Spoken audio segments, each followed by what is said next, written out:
Peace, what's going on, family? We're gonna set it up. This is a new day. We're gonna kick off the new year, right? This is a topic that most definitely we need to be building on, talking about. Give me 1 second. Let me invite the brother in. Give me 1 second. Let me invite the brother in. Peace, what's going on, Africans? How y'all feeling? Hope everybody is doing well. Hope everybody has set new goals and new things that they wanted to accomplish for this season.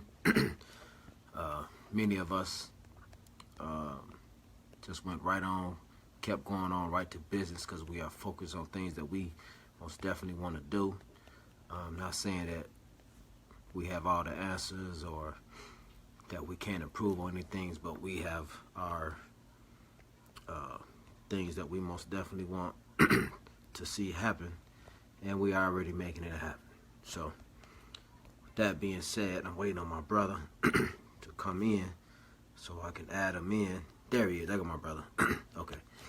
You hear me? I'm trying out with these headphones this week. Adding the brother in real quick. Everybody's doing fine. Okay, let's get it. Shakim, you can hear me? Okay. Peace and power, brother. How you feeling?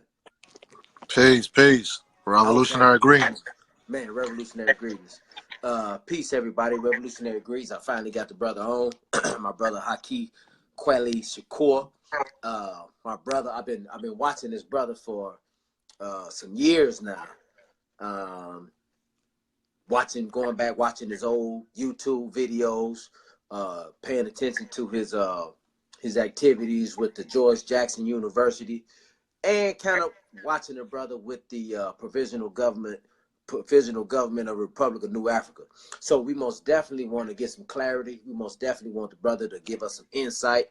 Man, we just want to hear what the brother got to say. You know, this is organic talk. We don't grab the big name people, but we gain the people with the names that most definitely carry the most weight. So with that being said, how are you doing, my brother? Doing good, my brother. Okay. Can you hear me real good? I'm trying out these headphones. Yeah, okay. I can hear you good. Okay, cool. Well, anyway, first of all, before we do that, man, if you can just hit that share button right now, hit that share button, invite folks to check this out, because this is most definitely going to be an organic talk live session that you most definitely want to have somebody else and tune into. We can gain some information on. My brother is very knowledgeable as far as political education wise. So we most definitely going to get into it. But anyway, brother, take a moment and just introduce yourself and tell the people exactly who you are. Well, I'm Haki Kweli Shakur, man. Based in Richmond, Virginia. We call it Gabrielville, New African Population District. That's based in Virginia. I'm a political activist, historian, and basically, you know what I'm saying, I just do a lot of work with political prisoners. You know, and that's the thing I deal with. I deal with history of the PG, RNA. I'm the Minister of Information of the August 3rd Collective, New African People's Liberation Army, which was founded by Sanyika Shakur, many know as Monster Cody. So I'm the Minister of Information of that, and I do a lot of work with George Jackson University as well. I've been doing this for like I would say over 10 to 15 years. Okay. Since like the late 90s, early 2000s. So, and what the August 3rd Collective is, New African People's Liberation Army, is an organization of New African political prisoners who've been, you know, doing this work for decades. I say like over like 2 to 3 decades behind the wall. And Sanyika Shakur started this behind the wall. So, but it has now become an organization outside the walls. So that's the basis about it. Okay. For those who don't know, I know that you have been pushing and holding the line for the brother Mutulu Shakur's homecoming. Is there any updates on that? Yeah, I'm glad you asked me that. This year, matter of fact, Mutulu Shakur will be going up for parole again at sometime in the springtime. So we about to start that campaign. You know, we about to kick that back off. Matter of fact, it's several new African political prisoners who about to go up for parole this year. So we like to say this the year of the political prisoner, man, and try to bring our elders home, man, because they dying behind the wall, they getting old. So yeah, we really about to push this Mutulu Shakur thing in a minute because he goes up for sure in the springtime. So that's the most recent update. So you should see me start. You should see many of us that's, you know, like part of the Malcolm X grassroots movement. All the people who part of the New African Independence movement, you're gonna start seeing us to post that. We're gonna be posting that real soon. Okay, is there anything that people who are not familiar but probably just heard the name Mutulu Shakur? I know people heard it in the new Rick Ross album, and I know people heard it from Tupac. So is there, for people who are not familiar with who Mutulu Shakur is and what he represents for New Africans, could you kind of expound on that a little bit? Yeah, most definitely. Man, it's very simple, man. You know, Mutulu is the mentor of the people, is what we call him. You know what I'm saying? Like he's mentored so many people, including myself. And you know, a lot of people always used to wonder why, you know, where did I get the Shakur name from? So it's like that's where I got the name from. It came from my mentor, which is Sanyika Shakur, and Mutulu Shakur. Both of them are the people that gave me the Shakur name. Right. For people who always wondered that, because a lot of people, you know, they always used to ask me that question everywhere I go. So Mutulu Shakur basically was a activist. He's a New African revolutionary nationalist. He was a doctor. A lot of people don't realize this man was a real doctor. You see what I'm saying? Like he had his own acupuncture clinic. He had one in the Bronx at first, which was the Bronx Lincoln Detox Center. Then he moved later on to Harlem, which was his very, very, very own acupuncture center. And what he was doing with the other elder comrades at that time of the Black Liberation Army and the other organization which he also started, which was called the Family, which were organizations, anti-imperialist organizations who came together. Sort of like the Rainbow Coalition that Fred Hampton Sr. started in Chicago, where you had all these anti-imperialist people and movements that came together. So out of this acupuncture center, this is where he was doing a lot of his activist work, like, you know, trying to get our people off of heroin, trying to get our people off of drugs, and all of those sort of things, and so just setting up, you know, the people's programs to take back our communities. You see what I'm saying? Basically, you know, he also was the National Minister of Defense of the Provisional Government of Republic of New Africa. So he was the one that was in charge of the Black Legionnaires, which was our military arm of the PGRNA. So he was the head PGRNA official of New York at that time when he first came into existence. So on top of all of that activism, he also was fighting, you know, this fight to free our nation. You see what I'm saying? Free our government. So that's basically who Mutulu Shakur is. And Mutulu Shakur was captured in like 1986. He was captured in 1986 because they tried to attach him to the Brinks robbery. I don't know how many of y'all ever heard of the Brinks robbery. Right. That happened in like the late 1970s, where these you know, activists, you know, put down, you know, the movement of trying to get funds to fund the movement, which is what we call expropriations. They like to call it robbery. We don't call it robbery. We call it expropriations, for the simple fact that we're owed this money. So anything we take from the imperialist United States of America, just what it is. You know what I'm saying? You know, it's ours anyway. So the Black Liberation Army was pulling off expropriations. You see what I'm saying? And this particular one, which happened in New Jersey, New York, they tried to attach Mutulu Shakur to that crime with no evidence. There was never no physical evidence that he was at the scene. There was no fingerprints. There were no way they can attach him to this crime. But through the RICO Act, I don't know how many of y'all heard of the RICO Act, the RICO law. This is a law that basically incorporated informants and snitches to testify against people that they didn't know or might never even met a day in their life. Right. So, you know, this is how they got Mutulu.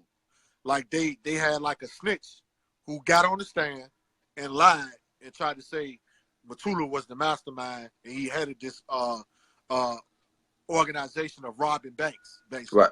You know what I'm saying? But there was never no physical evidence. You know what I'm saying? All this was proven through, you know what I'm saying, his lawyer showing him about COINTELPRO, the counterintelligence program that was framing and setting up all our elders at that time and period from the Black Liberation Army, RNA, Revolutionary Action Movement, all these, you know, anti-imperialist movements. So basically, Mutulu Shakur is sitting in prison for no reason. You see what I'm saying? Based on a snitch, based on informant's word. You see what I'm saying? Right. Go ahead. Now, what can those who would like to help? I know I wrote to him before, and he wrote me back. Exactly. But what can those who want to help and want to learn more about him, what can they do? I'll just say basically just you know, in these days, you know, you got the internet at your hands, so it ain't hard to really find out who's who. I would just tell him, first of all, just Google his name. Just put Mutulu Shakur name in the Google search engine. All that stuff gonna pop up. Everything about his case, everything's gonna pop up. Secondly, I would say write him. You know what I'm saying? That's all you got to do is just write him. Because, you know, all these political prisoners, man, they've been in prison over 30 to 40 years. We got our own Nelson Mandela's right here. Right. And it's a lot of our people in America who have no idea these people exist. You see what I'm saying? Rochelle McGee. But yeah, most definitely. Rochelle McGee. Jalil Muti King. The list goes on, man. We got at least over 150, you know what I'm saying, political prisoners from the movement, you know what I'm saying? Or, you know, people who became politicized behind the wall. Perfect book. Yeah, that book right there. Sophia Bukhari, which was a comrade of Mutulu Shakur, who's no longer here. I would tell people to get that book, get Sophia Bukhari's autobiography, man, because that breaks down everything in there. But also, you know, like I said, his parole coming up in the springtime. I'm gonna be posting links, and the main thing we want people to do for Mutulu from now until the springtime is I'm going to post a link to the parole commission, the parole commission board and the parole board. Just write a letter to the parole board stating on why Mutulu should be free. You see what I'm saying? Mutulu is welcome here. Yes, basically. Mutulu is, yes, I'm glad you brought that up. If y'all really want the true information on what's going on with Mutulu Shakur, go to the website that's ran by the comrades of the Malcolm X grassroots movement called www.Mutulu Shakur is welcome here. Everything is on that website that you need to know. And the upcoming updates going to be coming up from the elders. Man, that's what's up, brother. Man, like my brother said, this is a book that I learned about a lot of political prisoners. Yes. There's a list of political prisoners inside of this book. There's Most a list of political prisoners. She got every active political prisoner name in that book. Some of them was released. It's a couple of names that has been released, and there's a couple of names in that book of elders who done passed away also. There's a couple of those political prisoners have transitioned. Yeah, that's the page right there. Yeah, I know I shared. Yes, I know I shared this list a couple times, but we most definitely got to do better at staying in contact with those who shoulders we stand on. Exactly. Those who have put in, you know, we hear brothers and sisters go back and forth on Facebook all day about who's putting in work. They put work in. Exactly. This little shit we doing, this shit don't mean shit. Don't mean nothing. They put work in. Exactly. And they made the ultimate sacrifice. Yeah, ultimate. You know what I'm saying? They made the ultimate sacrifice. So we most definitely want to don't be treasonous. If I could say that. Yeah. Yeah. Okay, you want to get on her? You want to get on her? You want to say peace? Princess. Okay. All right. I'll be in there in a minute. But and, you know, that's one of the main reasons why I got into that type of work is because I want people to know whose shoulders we stand on and those people who made the ultimate sacrifice. And see, this another thing that I got a problem with. It's like it's too many organizations that are being formed and too many people who are forming organizations, but their organizations are not tied to the struggle of freeing New African political prisoners. Right. And they don't, and you know, they don't even mention them. Yeah, they don't even mention them. They don't communicate with them. They don't try to set up programs and platforms to try to get these people free. You see what I'm saying? Like, it's just like Sophia Bukhari said in that book. You know what I'm saying? It's like if you're creating organizations and you're creating movements, and those movements are not tied to freeing political prisoners. Right. Those are sham movements. Right. You see what I'm saying? Here's another one. Yeah, Russell Maroon. Get that book also. That book also. Another New African political prisoner. And, you know, if your movement is not tied to freeing political prisoners, man, you know, you're just basically running around with your head cut off like a chicken, man. You don't know what you're doing, man. Because honestly, the political prisoners are the ones who are the OGs who are guiding the organizations anyway. Exactly. They got the best experience. Exactly. You know what I'm saying? How can you run organizations? How can you know the struggle if you're not being counseled by the people who already experienced it? You see what I'm saying? That's just like in Africa. You know what I'm saying? Like how they got the Council of Elders. You see what I'm saying? These are our Council of Elders. And in the hells of North America, these are our Council of Elders. So if you don't communicate with these people or trying to help to free these people, I mean, what direction are you truly going in? What's your mission? What's your end goal? Right. You see what I'm saying? Hey, here go another one. Book too. Yeah, that book too. Jamal Joseph. Oh yeah, Baby Panther. Baby Panther. Yeah, we got a lot of information. But also get this book. Also grab this book right here by my comrade, man. This book right here. Yeah, Monster Cody, Sahika Shakur. It's called Stand Up, Struggle Forward. Like, this is the most recent, I would say, the most recent book you need. Because this is like the most updated. You know what I'm saying? On our current struggle as the PG RNA. You know what I'm saying? All the formations that fall under the New African Independence Movement, man. Grab this book too. Okay, my brother Marifa said we take some pictures and post them in the comment section of this video. But anyway, brother, I most definitely want to get into the PRNA. What is it? Who formed it? You know, a lot of us I remember I watched that documentary that you had mentioned. I watched it and I seen how the brother was I guess you can call the president of the New Africans at the movement. So kind of expound on that a little bit. Yeah, I'm gonna get to your question too, brother. I see your question down there. Yeah, I'm glad you brought that up. Yeah, the brother name was the elder ancestor name was Tunis G. Campbell. He was an activist. He was a political activist at that time, and also he was actually a political. He was actually a politician at that time, and basically the Republic of New Africa and the PGRNA. The reason why I got you to watch that video because it was breaking down the origin of how the PGRNA and how we got to the Republic of New Africa of today. So what I would tell people is basically this struggle and this government and this nation was already, you know what I'm saying, in existence before it got the name. You know what I'm saying? Because we can attach this whole struggle back to our ancestral struggle who was brought over here on those ships. You see what I'm saying? As soon as they got off them boats, and them ships, the PGRNA, the Republic of New Africa, started to form. You see what I'm saying? Exactly. Get that book also.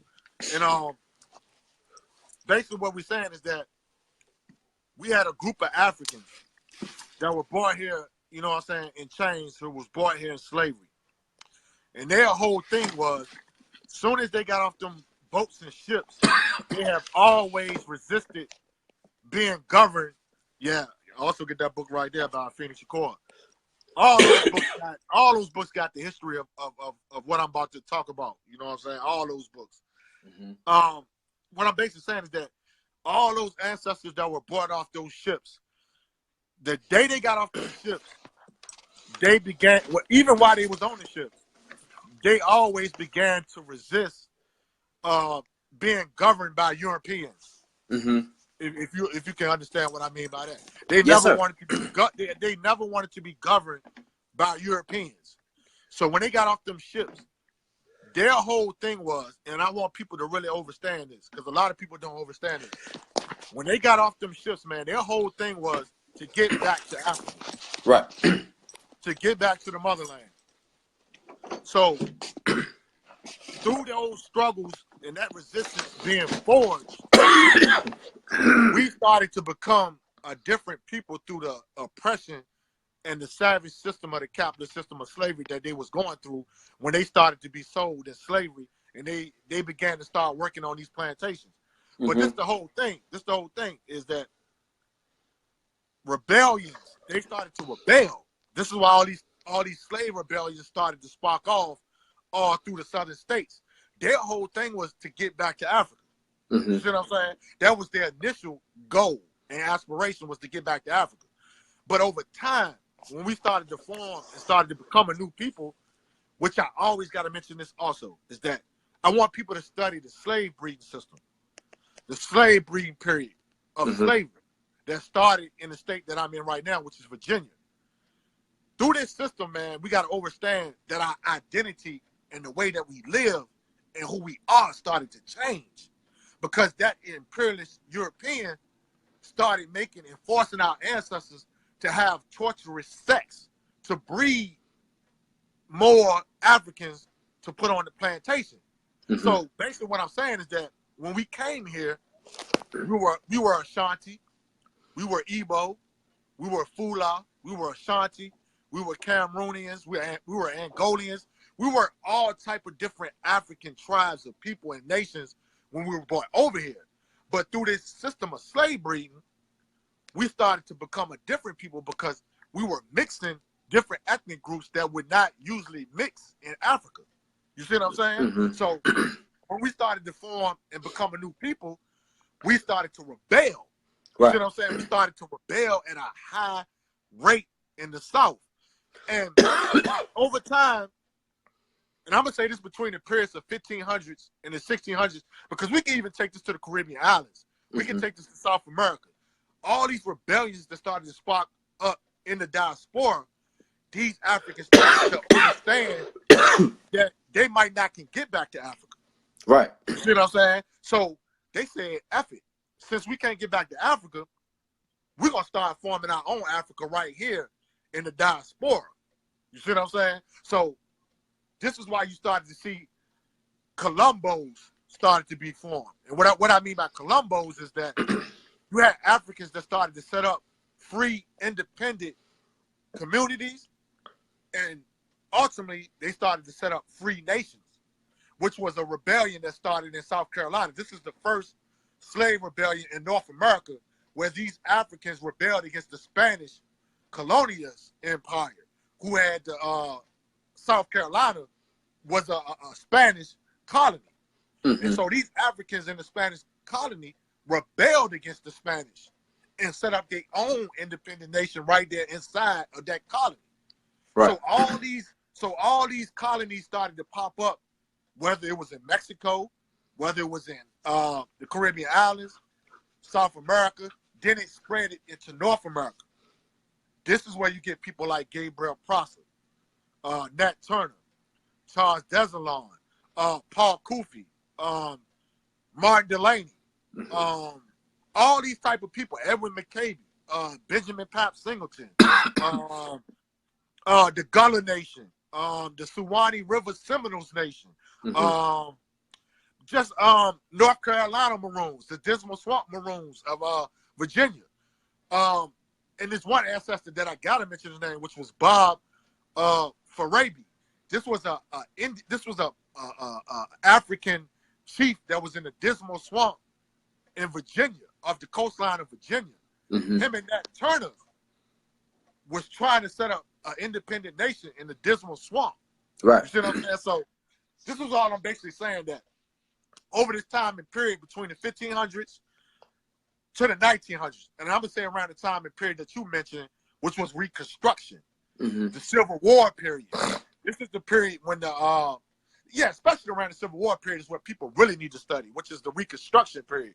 And this is where Tunis G. Campbell comes in the picture that you mentioned about the documentary. And what this was Tunis G. Campbell, and I want people to go do this research.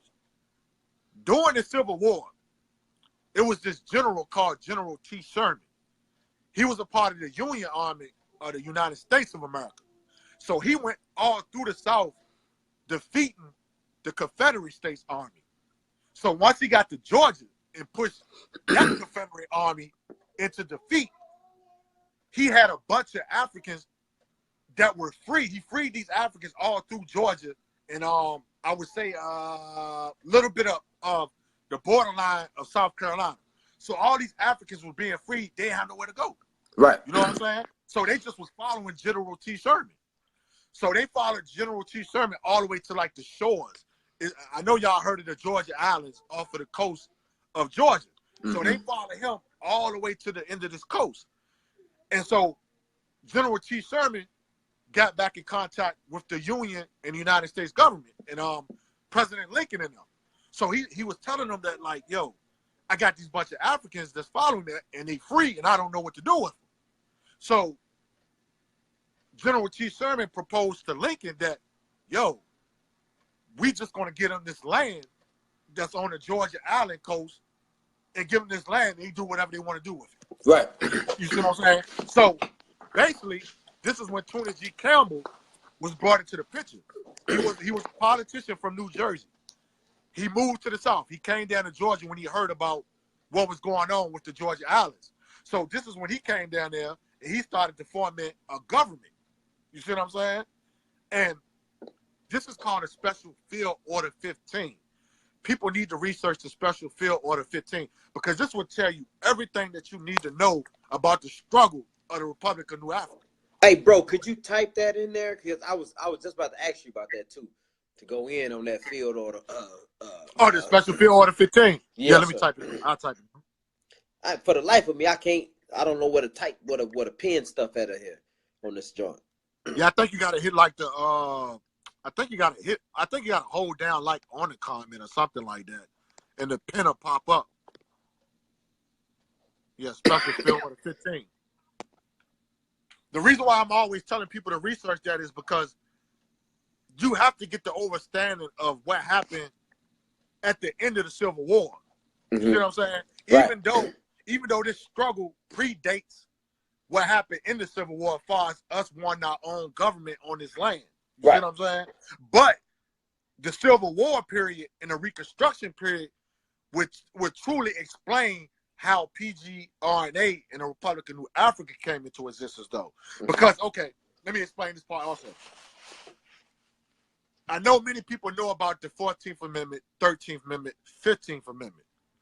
The 14th Amendment and the 15th Amendment is basically the amendment that's so-called supposed to give y'all citizenship within the United States of America. Right. But see, this is the thing about the 14th Amendment and why that amendment is a sham amendment. For the simple fact, okay, it's like dealing with the governments that you deal with today or oppressed people you deal with today. They have to have a right. They have the human right to make a decision on their destiny. You see what I'm saying? So when they made this 14th Amendment and they forced this 14th Amendment on our ancestors never had that right to make that decision on what they wanted to become or what they wanted to do. And what I mean by that is basically this. Because they could have said, nah, we don't want that. We want to do our own thing. That's the key point. Exactly.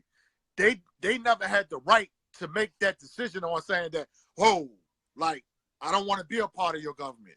Right. I don't want to be a citizen of the United States of America.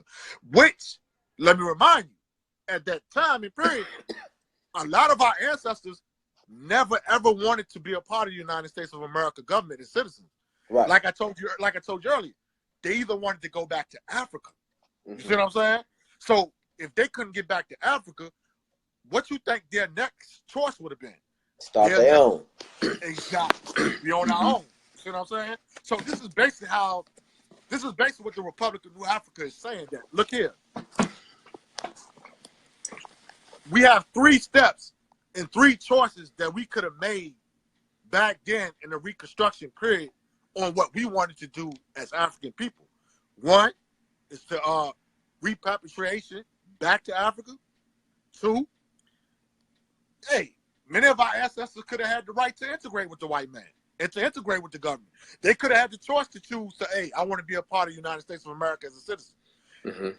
3rd, and the final one is self-determination. You see what I'm saying? You could have let our people make that choice on whether they wanted to establish their own independent black government on this land. Because like I said, if you go back to the Special Field Order 15, they already gave us land. You see what I'm saying? To set up our own government. You see what I'm saying? So if they would have let them ancestors make that decision, hey man, we should have been had our own nation basically. You see what I'm saying? So basically it's a sham when people come with that. All of us wanted to have our freedom and rock with United States. That's really a lie. That is the biggest brainwash in history. You see what I'm saying? Right. And the reason why I say that is because people got to understand this. We were never, back then, even you my age, all the people my age and younger, and even our elders, man, like we was, a lot of this information was kept from us. You see what I'm saying? Like we wasn't taught this type of stuff in school. All we was taught about is the ancestors who wanted to become a part of the United States, or they was fighting to become citizens of the United States. But what about the majority of Africans who were sacrificing their life and sparking rebellions, the people who wanted to get back to Africa, the people who never wanted to integrate with the white man? Right. You see what I'm saying? So this is what I'm basically saying is like, yo, come on, man. Like, and this is facts, because I study this history all the time. There were more ancestors who wanted their own nation and wanted to go back to Africa than the actual ancestors who wanted to integrate into the United States system. See, they flipped the whole history around and made it like those ancestors who wanted to be a part of the United States of America was the majority. That's a lie. See, we can kind of much go with that because we had places like Rosewood spring up. We had places like even Black Wall Street. We was doing our own thing. We had over 24. We had over 24 Black Wall Streets, man. Right. All of them had the name Black Wall Streets at one time. Even right here where I live at in Richmond, Virginia, I know a lot of people see me post it. It's called Jackson Ward. Jackson Ward Black Wall Street. And this Black Wall Street predates the well-known Black Wall Street. Because this is the Wall Street in Richmond, Virginia, where you had people like Maggie L. Walker, the first black woman who first created the first black bank by a woman. Right. You see what I'm saying? So we see all throughout the South in history where there were settlements and towns that were set up because these people always wanted their own. See, all that shit was suppressed. We just finally are obtaining this information in this millennium. You see what I'm saying? Right. Because a lot of us didn't know about this history back in the day. It was kept from us. You see what I'm saying? So what I'm basically saying is that, like, all you got to do is just start researching black settlements within the United States of America. All this information will pop up, man. And then you will start to see that, like, damn, my ancestors never wanted to be a part of the United States of America. You know, see what I'm saying? That's the same suppression when you think about or you hear about Martin Luther King, and I ain't gonna knock on the brother, but everybody wasn't with that nonviolent stuff. Everybody wasn't with that turn the other cheek. Everybody wasn't, a part of that program. But Exactly. if you listen to people, they will tell you or make you believe that all of us was with it, and we wasn't. Exactly. You know what I'm They saying? Because I won't. know for a fact that Robert Williams wasn't with it. They wasn't Exactly. with it. So you know, there's The a Black lot of Panther Party. mm-hmm. See, that's one of the big misconceptions of the Black Panther Party also. Mm-hmm. And throughout history, you've been having like this fabricated history about the Black Panther Party also. We all know the Black Panther Party is a revolutionary black nationalist organization. And it's the thing. We all know that the Black Panther Party they was anti-racist, is what I'm trying to say. Like, we all know they was anti-racist. We also know that they worked with other anti-imperialist groups that wasn't black. Right. You see what I'm saying? Like, you know, under that revolutionary science and that revolutionary ideology, we all are anti-racist because, you know, Africans was never racist in the first place. Mm-hmm. You see what I'm saying? Racism comes from Europeans. You see what I'm saying? Because of their inferiority complex. You see what I'm saying? Not ours. You see what I'm saying? African people were never racist. You see what I'm saying? We didn't have a reason to be. we never had a reason to be. You know what I'm saying? We didn't create racism. So all that history trickled down into the Black Panther Party. And what the Black Panther Party is saying that, like, yo, yeah, we'll work with other revolutionary whites and all this type of stuff to fight oppression. But what was the Black Panther Party end goal? This is shit they don't ever talk about and they always try to cover up, is that the Black Panther Party still wanted their own independent communities. See, governed by blacks. See, and that's the thing with when people mention Malcolm and say that, man, Malcolm, he went to Mecca and he seen white people in Mecca and he wasn't on that the white man's the devil rhetoric no more, but Malcolm still was on some nationalist junk. He still was me and me. Yeah. You go over there and do you. You know what I'm saying? Yeah. But he was still nationalist. Whether it was, you know. Yeah, I get that all the time. Like, I done seen a lot of people debate over, you know what I'm saying, talking about Malcolm. Oh, he started to mess with the white people. That goes back to what I'm always trying to tell people is like, you have to research first, man. You see what I'm saying? You gotta go back and research that whole period of time. Don't just research one part of Malcolm's history. Research the whole history. Because if you research Malcolm's whole history, you will see that, yeah, he when he went to Mecca, he just found out what everybody else know, that we were never racist people. You see what I'm saying? Africans were never racist people. So of course he embraced what he saw in Mecca, that okay, it's white people over here and they're not racist, But when he got back to America, this is when he really went into his nationalist mode. You know what I'm saying? After meeting with all those African heads of states. Kwame Nkrumah and he started meeting with all those type of people. Shit, when he got back to America, that pushed him into overdrive. Like, look here, we gotta get our own nation. Right. You see what I'm saying? We really gotta start struggling and fighting for our own nation, because we got Africans on the continent that's doing it every day. You see what I'm saying? Fighting to break, the chains of colonialism. So it's like, when he got back to America, look here, we got Africans supporting us. We got comrades that's anti-imperialist that's supporting us, like the Communist Party. You know what I'm saying? Like back then with Henry Haywood and all those communist cats back in the day, they were trying to help Africans get an independent nation. You see what I'm saying? Many people don't even know that. And these were white people. Right. You see what I'm saying? And they stood up for Africans, like, yeah, they should have their own nation. Right. You see what I'm saying? So all throughout history, that's the main thing I want Africans to understand. That you had white people who were also pushing for you to have your own shit. You see what I'm saying? So you really should be trying to fight for your own shit when you got white folks telling you that you should have your own shit.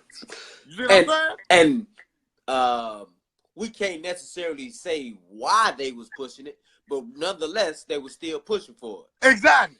Matter of fact, it don't even matter. Exactly. You see what I'm saying? Exactly. It's just the point that you got white people telling you that you should have your own shit. Right. So hell yeah, I'm gonna be like, you damn right. You know what I'm saying? Yeah, we need our own shit. And you had movements like, I don't know how many of y'all heard of them, like the Weather Underground. The Weathermen.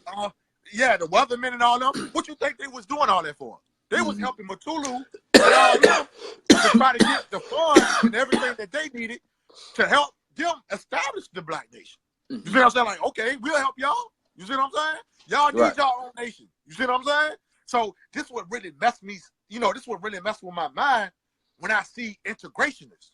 You see what I'm saying? When you got these movements like, and I hate to say it, and I ain't trying to bash them, but you got all these neo-civil rights movements like the Black Lives Matter movement, Al Sharpton snitch ass with the National Action Movement. You got all these popular organizations who are at the forefront because of money, popularity, the media. And, media. You got all these people in the media who are at the forefront based on celebrityism, teaching your people to be integrationists. Right. You see what I'm saying? So it's like, at the end of the day, I'm looking at it like, no, we got to start to show these people what our ancestors were truly struggling for. Right. You see what I'm saying? That's what we got to do. So with that being said, that brings us to today with the provisional government of the Republic of New Africa. Exactly. Who actually, we went through Tunis, but who was actually the forerunner of starting our own Republic of New Africa in our era time? After Reconstruction. I'll just put it to you like this. First of all, we got to mention him because, I mean, at the end of the day, you can't mention the Republic of New Africa and the PGRNA without mentioning this person. Marcus Garvey. Yes, sir. You see what I'm saying? Marcus Garvey.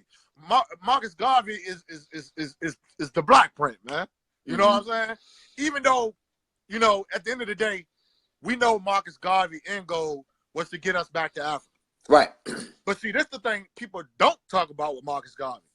Marcus Garvey overstood all this history I just mentioned to you because he studied it. He studied it all. He know about the Maroons. He know about all the slaves, the enslaved Africans who wanted their own nation right here on this land. You see what I'm saying? He studied this. You can't be a nationalist and don't study this history. You see what I'm saying? So this is what I'm saying about Marcus Garvey. Marcus Garvey overstood that, okay, because at the end of the day, Marcus Garvey looked at it like this. I know all Africans ain't gonna want to go back to Africa. Right. You see what I'm saying? Because they're not used to the living conditions. When they get back there, they're not gonna get used to living that way. You see what I'm saying? So Marcus Garvey never was against setting up your own nation on this land. You see what I'm saying? Right. So this is the thing with Garvey. Garvey like, okay, I'm gonna fight my life. My life struggle is to get y'all back to Africa. But if y'all want to stay here, please still get your own. Right here. You know what I'm saying? So I would say Marcus Garvey is the catalyst. He's the forefather. And it's good that you brought that up because how else was he gonna set up trade between Africa and here? Exactly. We're trading between each other, right? So so we had to have a nation here to be able to trade with African nations over there or African nations in the Caribbean or elsewhere. So he most definitely, and you would be crazy to not think that he would want us to start our nation here. Exactly. For those who obviously did not want to go, and for those who he himself said, I wouldn't even take you over there in the first place. Exactly. So you're going to have to be up under this jurisdiction and up under this government that we set up here. Exactly. And it's my brother, he did mention the Obadeli brothers and Queen Mother Moore. Oh, yeah, I was going to get to them. Yeah, I was going to get to them. I was going to get to them because they like the more modern. Yes, sir. Forefathers. You see what I'm saying? The four women. Sybil Briggs. But I'm glad he brought up T-Rail Briggs. The African Blood Brotherhood is truly like they're more. If you want to put it like this, they're more like our forefathers because they were the ones who were actually pushing that we need a nation right here. Right. You see what I'm saying? While Marcus Garvey was saying we're going back to Africa. You see what I'm saying? So I'm glad he brought up the African Blood Brotherhood. And it was this brother. It was this brother right here. Oh, man. Yeah. It was this brother right here. Yes, Carlos A. Cooks. A. Cooks. Yeah, get that book. Y'all watching this video, Buy Black that book. Comes from Carlos Cooks. Yes, sir. Buy Black comes. And he got blood on his hands. Yes, sir. Yes. too many of our people, because I made a video about him. And around that time when I made that video about him, nobody knew who he was. Right. You see what I'm saying? So, yes, please, you know what I'm saying? There's not a lot of there's not a lot of recorded history on Carlos Cooks. It's not a lot. Because when I got this book, I was actually looking online trying to find some information about him. There's no information about him really. I know the elder. I know the elder who put that out. You know what I'm saying? Who actually put that out there. You know what I'm saying? And that's and I can't leave him out. You know what I'm saying? Even though we understand what he did, and you know we understand their conflict and their confrontation with the brother Malcolm, but I can't leave him out. At the end of the day, Elijah Muhammad. Yes, sir. You know what I'm saying? You can't leave him out. I don't disagree with what happened with Nation of Islam and the little shit that happened that got Malcolm's life taken. But like I always try to tell people, I can study people without actually attaching something emotional. Being a fan of that person and being emotional of that person. Yes, sir. You see what I'm saying? But Elijah Muhammad, what was he doing in the early 1930s and 1940s? That was a nation. Yes. What was he telling you? You know yes, what I'm saying? Sir. He was telling you, man, we need our own land. We need our own nation. We need our 40 acres, man. You know what I'm saying? We need that 40 acres and a mule, man. We must. He always pushed to the day he died. We need our own nation right here on this land. Right. You know what I'm saying? So, I'll just put it to you like this. And I just run it down like this. You'll have to go from Paul Kufi, because a lot of people don't know who Paul Kufi is either. I'll go from Paul Kufi to Martin Delaney, Benjamin Papp, Edwin McCabe, Henry Holland Garnett, David Walker. There's a couple of more people I don't want to leave out. Henry Adams. And we can move up into the modern time. Queen Mother Moore, the Obadeli brothers. Basically, those people right there are the forefathers of what we call today the PGRNA, Republic of Africa. But truly, if you want to be technical, the forefather of our nation is the Honorable Malcolm X. Yes, sir. You know what I mean? That's the forefather, because the comrades of Malcolm X, you know, they concepted this whole Republic of New Africa based on El Malik Shabazz. You see what I'm saying? After dealing with him. You see what I'm saying? So when it came to the Malcolm, because they created the Malcolm X Society after Malcolm was, you know, assassinated. Right. So once they created the Malcolm X Society, this is when you start to see the PGRNA start to formulate. It's another one. I forgot about that one. Oh yeah, most definitely. Yeah, you can't leave that one. Forgot about that one. Yeah, you know what I'm saying? And the Obadeli brothers, Betty Shabazz, I don't want to leave her out neither. You can't forget about the Bible, Herman Ferguson. Oh yeah, most definitely. People like Herman Ferguson, because he was there at the beginning also. You know what I'm saying? Herman Ferguson. Yeah, Chokwe Lumumba. Robert F. Williams, you already mentioned, which was the first president of the Republic of New Africa, Robert F. Williams. And then, you know, we can't forget the ladies, man. Because yes, sir. We like to leave out the women. You know what I'm saying? We got women who actually was going harder, you know what I'm saying? Than Ida B. Wells. Yeah, Ida B. Wells. You know what I'm saying? All these people. We had women who were going hard to establish our own nation also. You see what I'm saying? So we can't leave them out either. You know what I'm saying? Queen Mother Moore, Asada, the people that's not really like Mabel Williams, Dara Abu Bakari, Condi Conte Bay, which was a registered.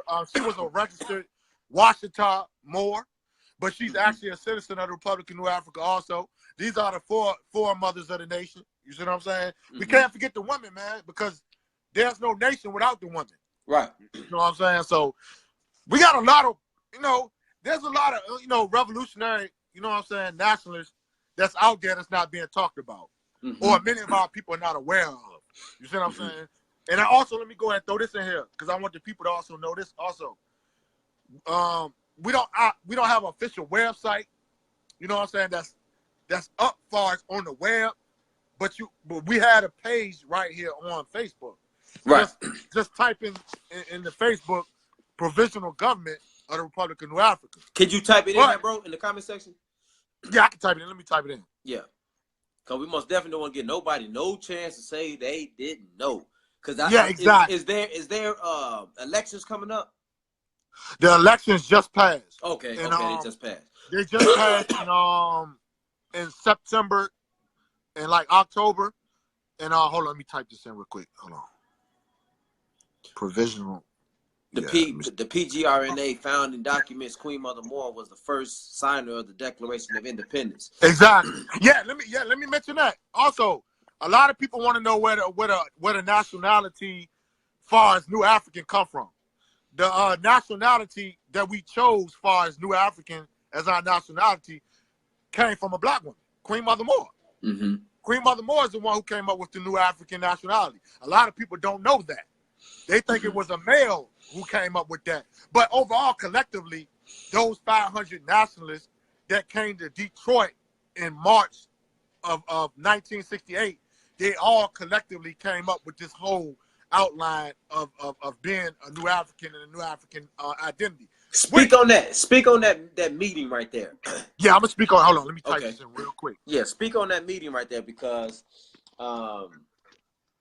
there's a lot of history that, get drowned out. Yeah, it's a lot of history that get drowned out by this reactionary history that you see today that's popularized by those neoliberals that push that, that old fabricated history that you see every day that they teach our babies in school. Oh, here we go, right here. Here we go, right here. Here we go. There you go, right there. There we go, right there. Yeah. There you go. And I'm glad Conrad Kimber brought that up. Check this out. Let me say that. Yeah, go get that right there, most definitely. let me say this also because the Conrad just brought it up.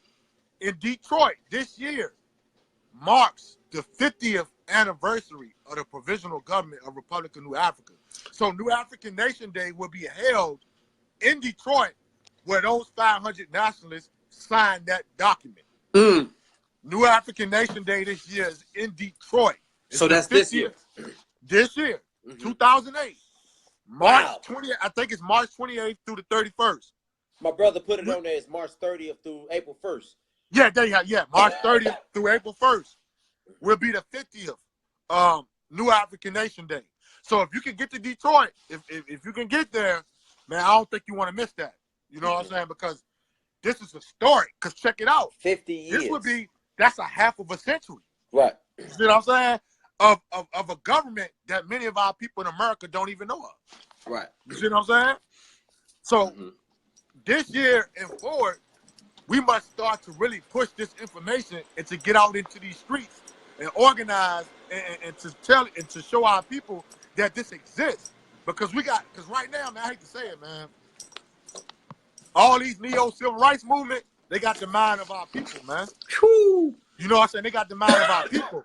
And all they doing is continuing what Martin Luther King said. They're trying to integrate us into a burning house. You see what I'm saying?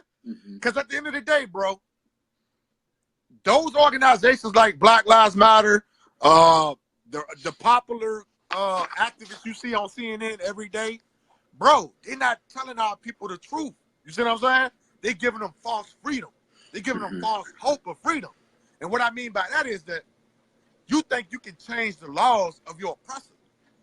You think you can change the mind state of your oppressor. Right. You see what I'm saying? That is what we call reformism. You're a reformist. Reformist is not going to get you free, bro. Brothers and sisters, it's not going to get you free. So that's they just want to go ahead. I'm saying that's like me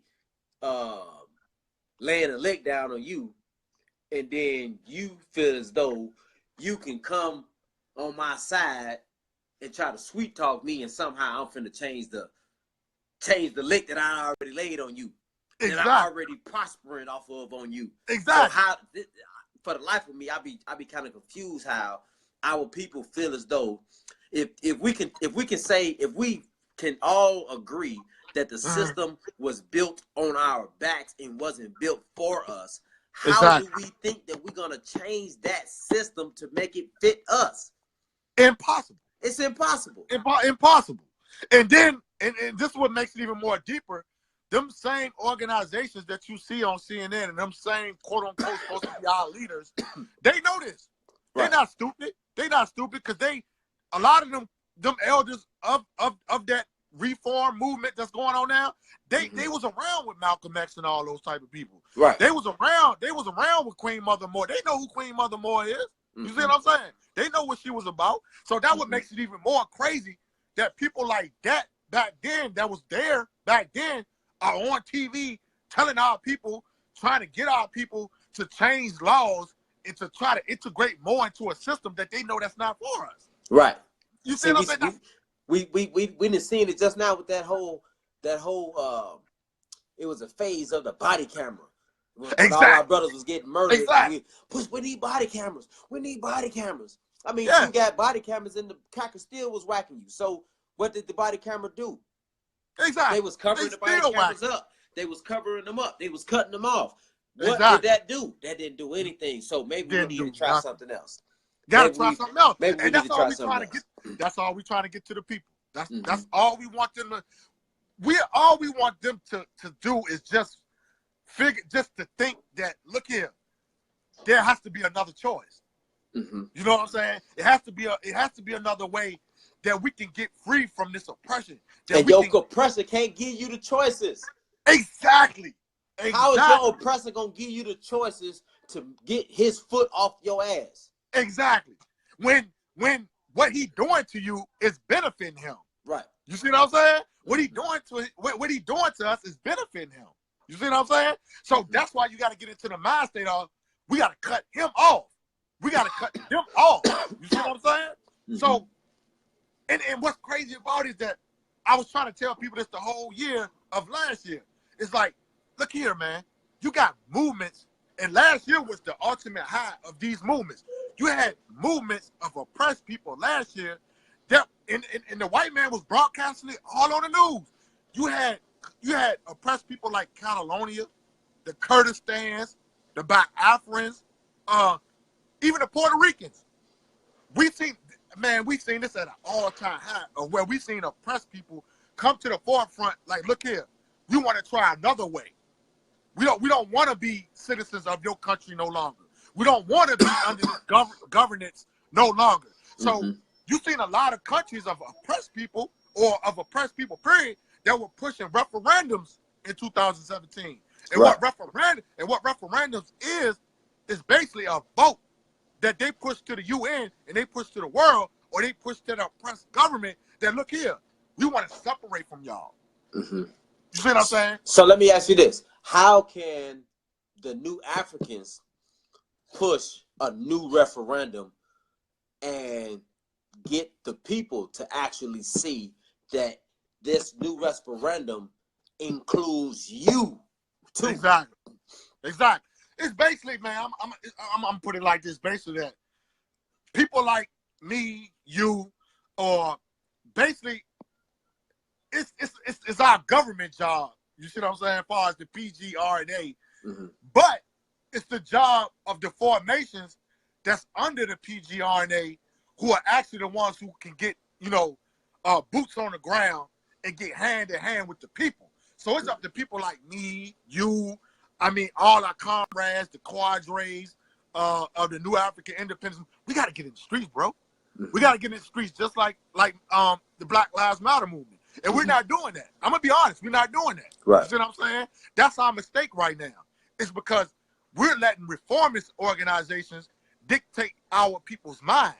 You see what I'm saying? I agree with you. And let me ask you this.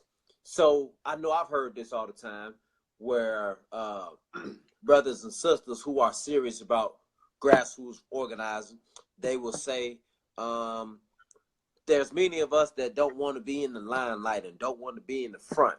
Do you think that, man, we just got to make some sacrifices, man? We got to get in front because we got to cut this dang on this at this point, integrated coolness off so we can show the people what's really real. Exactly. At this point, all strategies are on the board.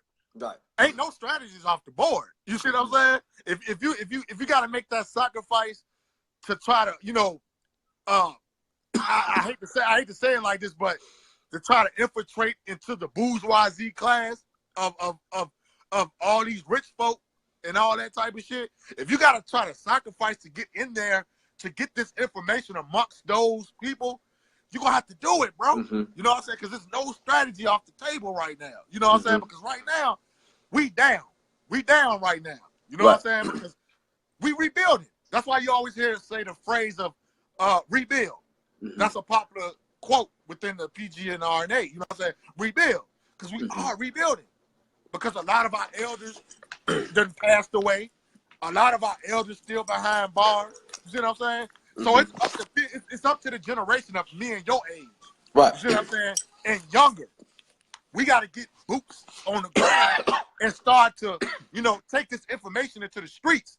See, once we take this information into the streets, then we can organize the plebiscite, the referendum, the vote on what y'all want to do. You see what I'm saying? Do you still want to be under this government, which is the United States of America, which is a white nationalist nation? Do you still want to be governed by these people and to be continued to get shot down by their law enforcement agencies? Or do you want to come together and make another choice that's better and that will result in a better outcome for us, which is total freedom? Right. You see what I'm saying? Speaking of that political prisoner list, I recall seeing on the list that a lot of those brothers are members of the Republic of the New Africa. Yeah. A lot of them are members. So it will behoove us to connect with them and bridge that gap. Between them and us, so that we can get the information that they got, and we can also give them some encouragement so they can keep giving us the information. Exactly. And I'm glad you brought it up, because if you notice, and I always want people to notice, a lot of our people to notice, if you notice, like the quote unquote popular movements that's all in front of the camera, you notice they never say nothing about political prisoners. Mm-hmm. They don't mention them. Free the land. They don't say nothing about them because they don't believe in political prisoners, because they're integrationists. You see what I'm saying? They working for the establishment. You see what I'm saying? Like, they don't care about Mutulu and them. You see what I'm saying? They don't care about what Mutulu and them was fighting for. Right. You see what I'm saying?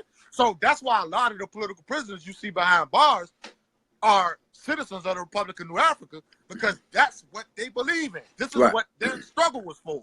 You know, and most of them became citizens when the Black Panther Party got destroyed. Right. You see what I'm saying? When I first heard about the Republic of New Africa, it was on Facebook, and it was a brother by the name of Fahim Ali. Oh, that's the brother. The brother was, and I used to, you know, I wasn't really interested at the time. I wasn't really trying to hear, because I was still in my Nation of Islam days. So I was like, man, if it wasn't this, it wasn't nothing. So you know, I really wasn't trying to hear it. But later, I come to find out that the brother was murdered, and I was like, yo, dang, that's crazy. Murdered. Yeah, murdered. He was murdered. Yeah, he was murdered trying to stop a conflict between other New Africans in the streets. Right. You see what I'm saying? It was a conflict between some brothers in the street, and he just was trying to de-escalate that incident. He got murdered. Right. And that brother right there, I'm glad you brought that brother up. Rest in peace to that brother.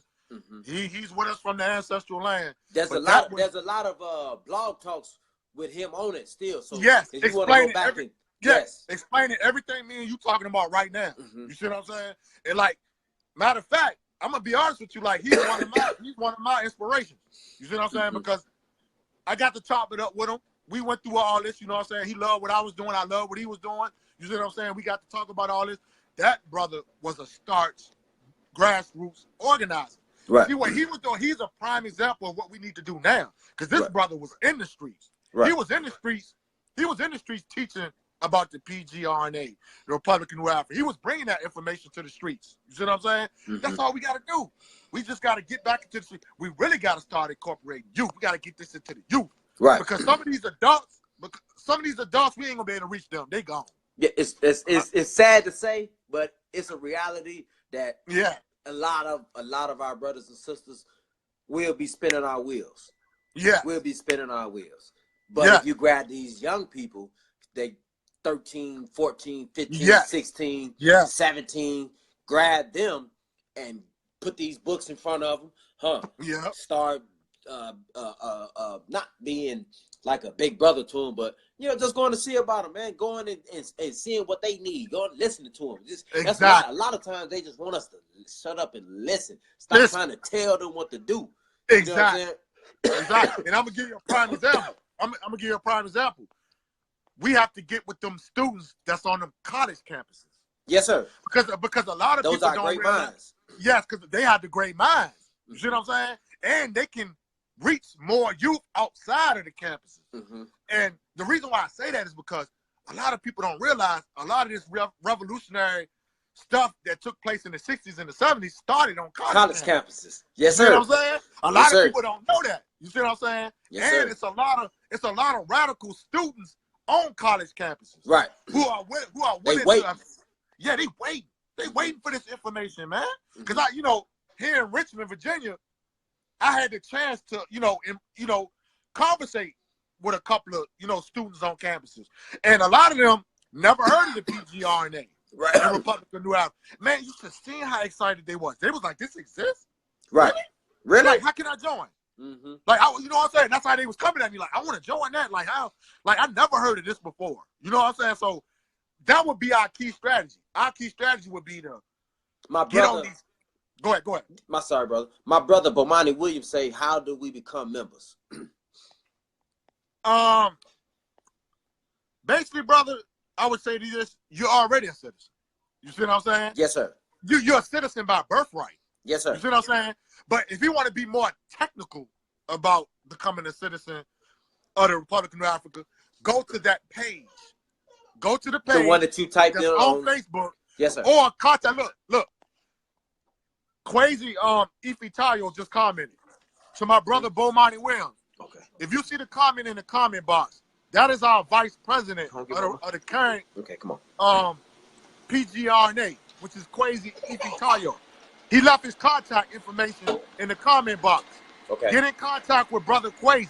He's the current vice president of the PGRNA, and he can tell you and give you more information on becoming a citizen of the Republic of New Africa. Okay. Contact that brother that just commented in the comment box. He's one of our elders.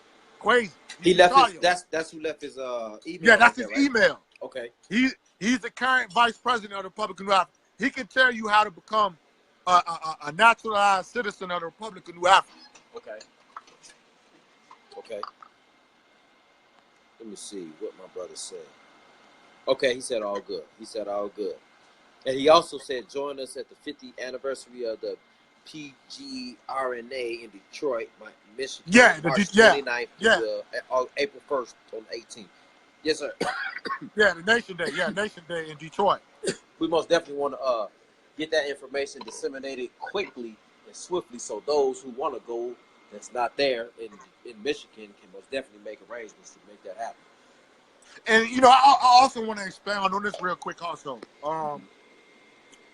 I get this question all the time. It's this question that's always raised, and I also seen the quote unquote controversial figure Umar Johnson say this before. So I get this question for a lot of people.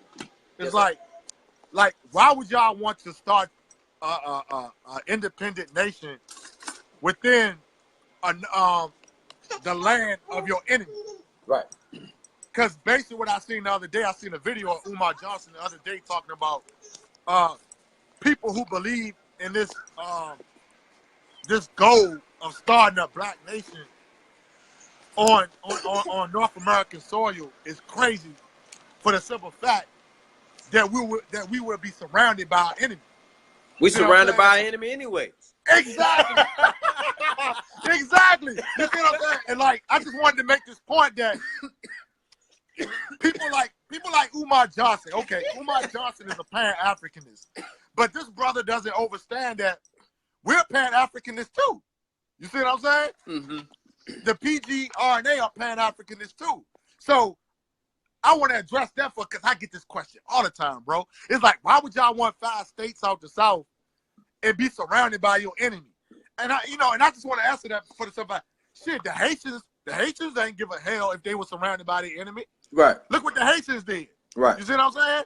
And the point I'm trying to make is that, bro, if you believe in true freedom, it don't matter. It don't matter. It don't matter where you want your freedom at. It don't matter where you want your sovereignty at. You always gonna have to deal with this enemy. Right. You see what I'm saying? Because the white man ain't going nowhere no time soon. Where the white man going, bro?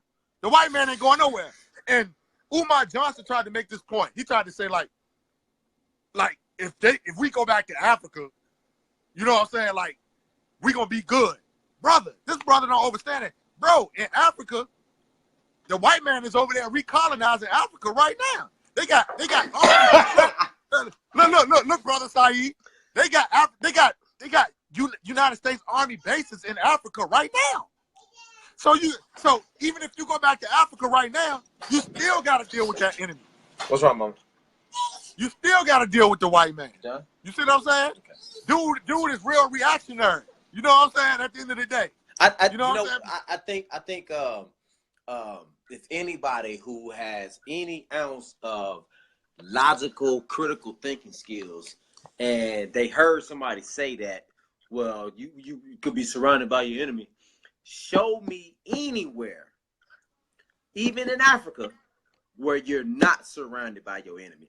You even got, matter of fact, you even got some Negroes that are your enemy that work with the white man. I'm glad you brought that up. So why would I not want to die, fight, and scratch, crawl if I have to right here? We're trying to go to Africa and fight. Do you see what Zimbabwe just did? Exactly. Did you see what those folks just did to? They was celebrating the white man getting the land back, and they clapping and I'm sure I can't say that it's all Zimbabweans. You can't say it all. Yeah, I know it's some on the ground that's pulling their hair out right now. Yeah, but for the ones that they showed, if they showed just one, it'll let you know that there is some crazy Africans out here, man. So and there's some enemies amongst us here. So I don't understand why you would even mention, man, we can't have no our own freedom here because we surrounded by enemies. Fool, you're surrounded by enemies everywhere you go. Everywhere you go, you're surrounded by an enemy. And then another thing I want to address as far as that is like, this is how you know a person be having a self-agenda. Because the simple fact that Umar said that we surrounded by an enemy is not a good idea to set up our own nation here. My brother said we should go back to Africa. We should go back to there. But dude, did you study any parts of history, my brother? Because at the end of the day, you got Africans inside of Africa who are trying to separate from African dictatorship. Right. You see what I'm saying? But, so either way, when you go back to Africa, you got to deal with the European and you got to deal with sellout blacks. What my brother Sekou say? He said we are surrounded by our comrades too.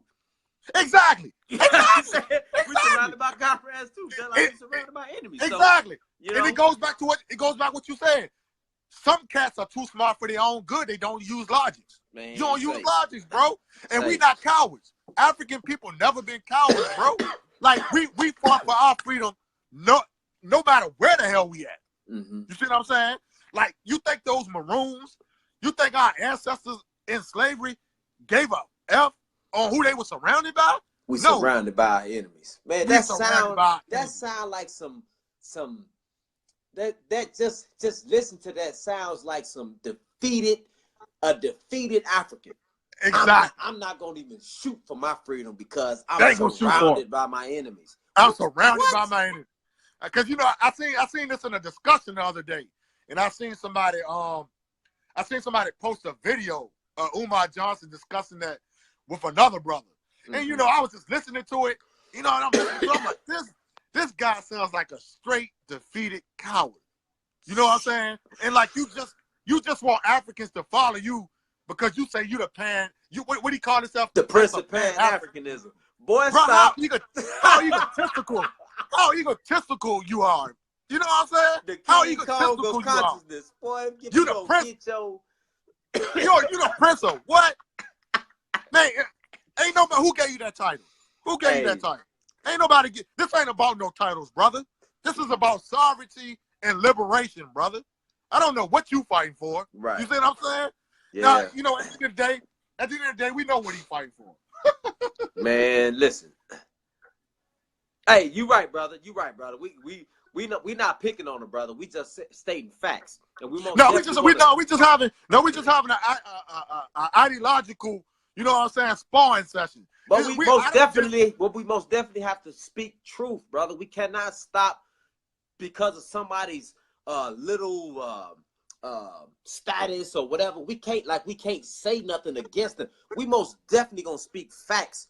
You gotta speak, especially when it's we gotta stop that. We gotta stop. Yeah, we gotta stop trying to tiptoe around people that we know is on some BS. And I'm not saying that my brother cannot be redeemed, but what I'm saying is, the brother needs to go back and sit down, go sit around a council of elders, and have somebody to put him in the right space, because he's not him, and the countless of others are not. And I'm not saying that I know everything, but what I'm saying is I'm humble enough to, if my elders tell me something, I'm going to listen to them. And I'm going to sit down and I'm going to most definitely hear what they telling me.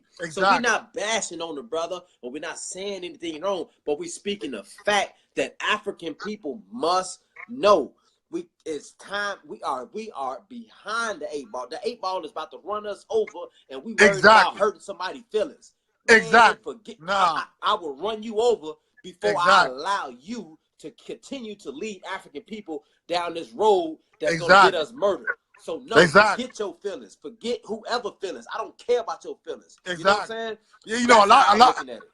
Exactly, because a lot of these so-called kids, they got to humble themselves, man. You know what I'm saying? Because Marcus Garvey's struggle wasn't the only struggle. Right. You see what I'm saying? We got great ancestors all across the board in North American history. You know what I'm saying? That was trying to get us to that ultimate goal of freedom and sovereignty with their own strategies. You see what I'm saying? And there was always one popped up to counteract what they were doing. Exactly. Always one to pop up to counteract what they were doing, and the people were so mesmerized by how they talk.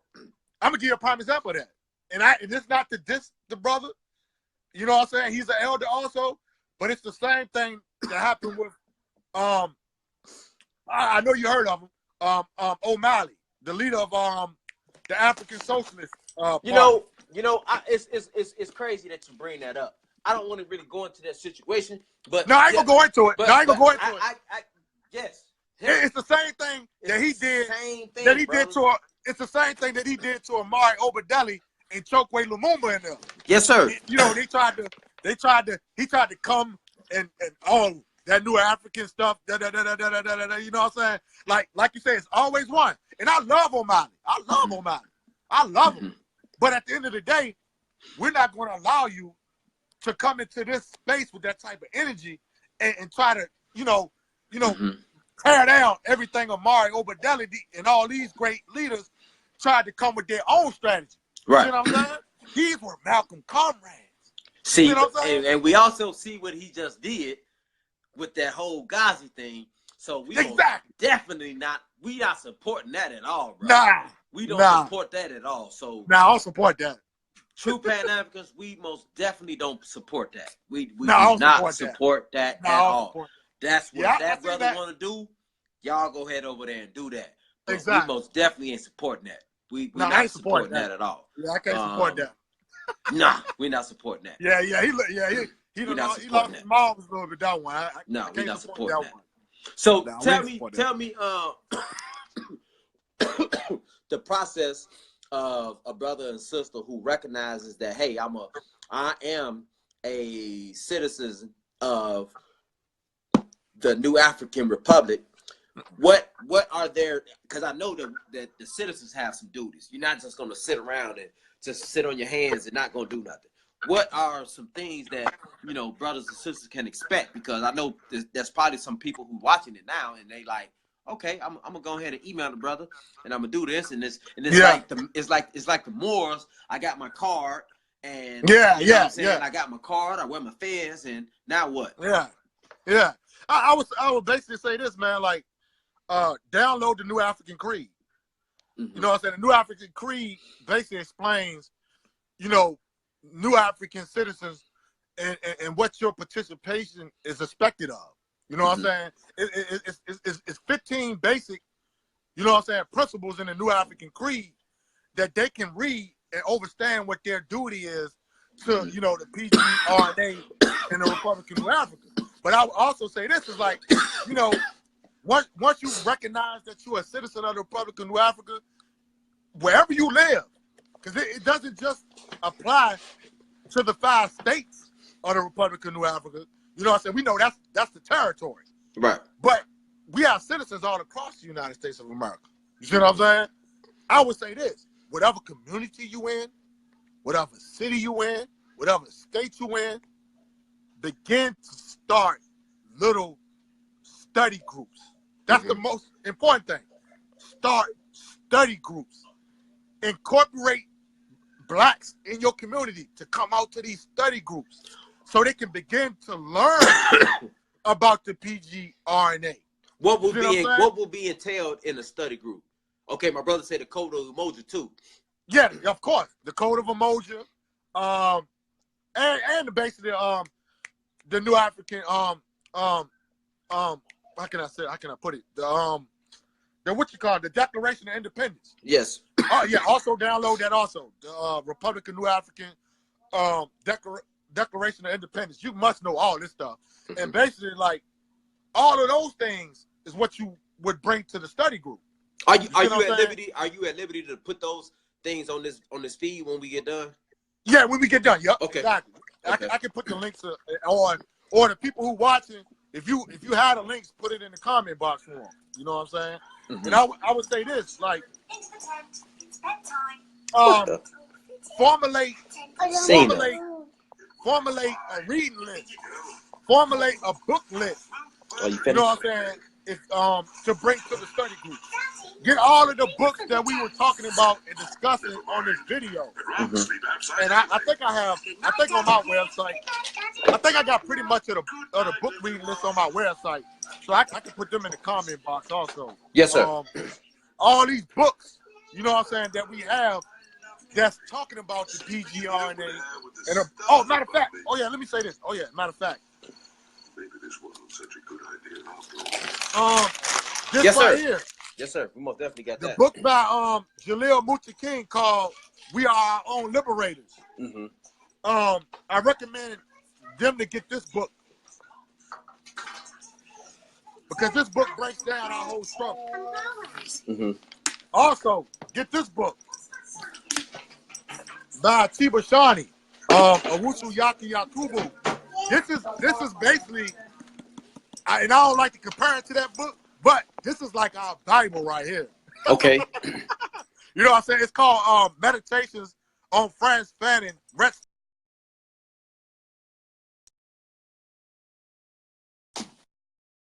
Now, this book right here, every New African citizen must have this in your personal library.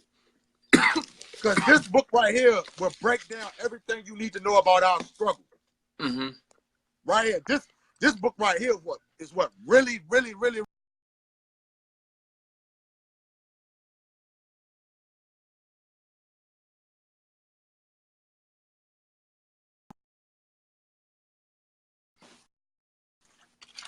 And he also has pamphlets.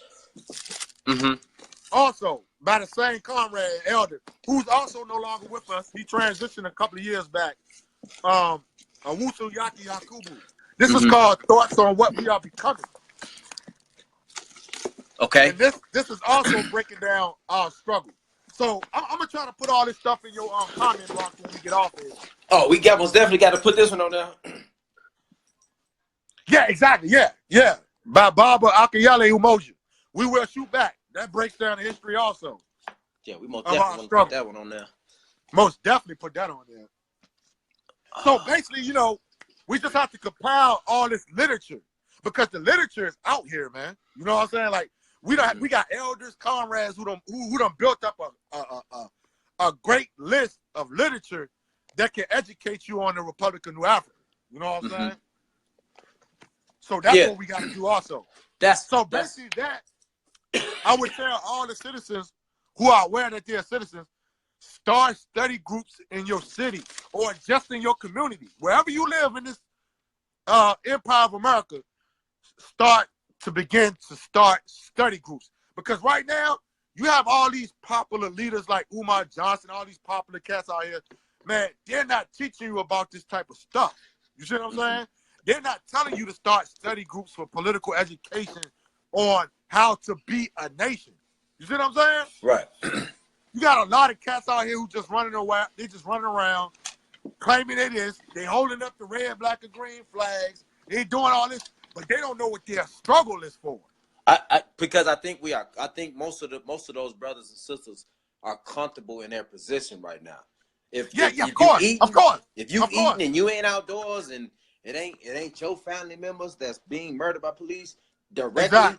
You good. You ain't really gonna tell the people to let's really form on to, or let's join forces with brothers and sisters who are really out here putting in some serious work.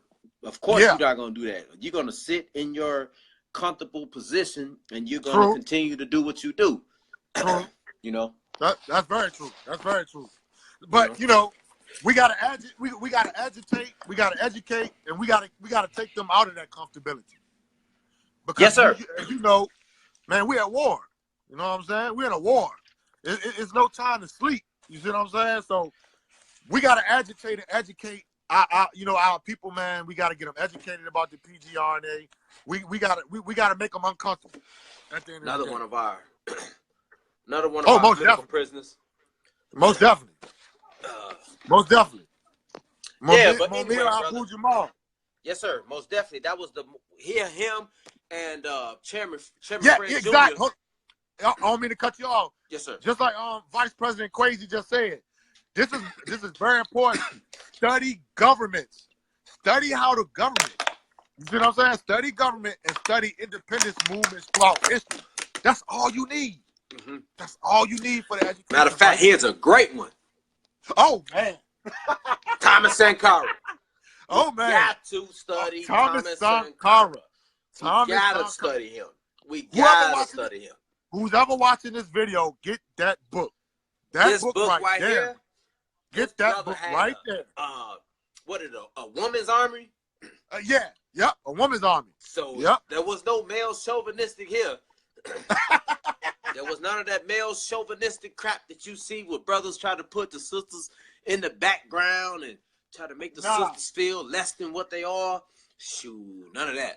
Sisters got to be at the forefront. What my brother Khalil say? What's up, brother Khalil? My brother says, study Dr. Amani Obadeli's work. He is one of the founding signers and cabinet members of the PGRNA, as well as a political prisoner of war. RNA the RNA 11. Yeah, yeah. Amari Obadeli, most definitely. And most definitely study this. Get this book. Kwame Nkrumah. Mm-hmm. Here go a good one right here. Kwame Nkrumah. Mm-hmm. Consciousnism. Oh, I got that right here. Yeah, there you go, right there. Yeah. And this book right there you go. Yeah. Get that consciousnism. That shit breaks down all that. Also, get this book right here. It's called A Black Book, The True Political Philosophy of Malcolm X. Mm-hmm. Yeah, but anyway, family, we most definitely want this to look like me and the brother just throwing our books up and down on y'all. So I most definitely want to, if anybody has any questions concerning the provisional government of Republic of New Africa, man, please ask your yes, sir. Ask your questions, because that's the only way that we become. Because we all need to study more. You know, don't nobody know everything. Yeah, that's what it is. Yeah. When we ask questions, that's how we both can come to a better understanding. Exactly. When we ask questions, you know, you might think of something. You might think of something as the brother is breaking something down that you might be able to convey it to him, and he might not even looked at the situation like that. So that's how we build upon each other. And that's what the study group is for. Exactly. we got this saying that we say, you must study and struggle. Oh. It's all about study and struggle. So studying is the most important part. Kwame Nkrumah. Study all his work. Like you said, study the governments. I'm gonna tell you this, and I'm gonna start doing this more in 2008. I'm gonna start putting more emphasis on this. We gotta get our people to start studying how to govern. You see what I'm saying? Yes, sir. We gotta start, because they don't know, man. Because them so-called popular leaders and them so-called movements, popular movements, they're not telling these people that. They're not telling black folks this stuff, man. Mm-hmm. They're not teaching black. This is being found in the grassroots. You see what I'm saying? What that say? The father of African nationalism. Exactly. Why was he named the father of nationalism, and did he name himself this? Exactly. Exactly. You know what I'm saying? We ain't going around. We ain't going around calling ourselves stuff. Yeah, he ain't going around calling himself that. That's something he earned. He earned it. You know what I'm saying? He earned that. Yes. But man, if nobody has any questions, my brother said study RAM. Yes, sir. Yes, oh sir. yeah. Study RAM. Yes, sir. What's yes, the sir. name for RAM? I can't think his name. I can't think of his name right now. What's his name?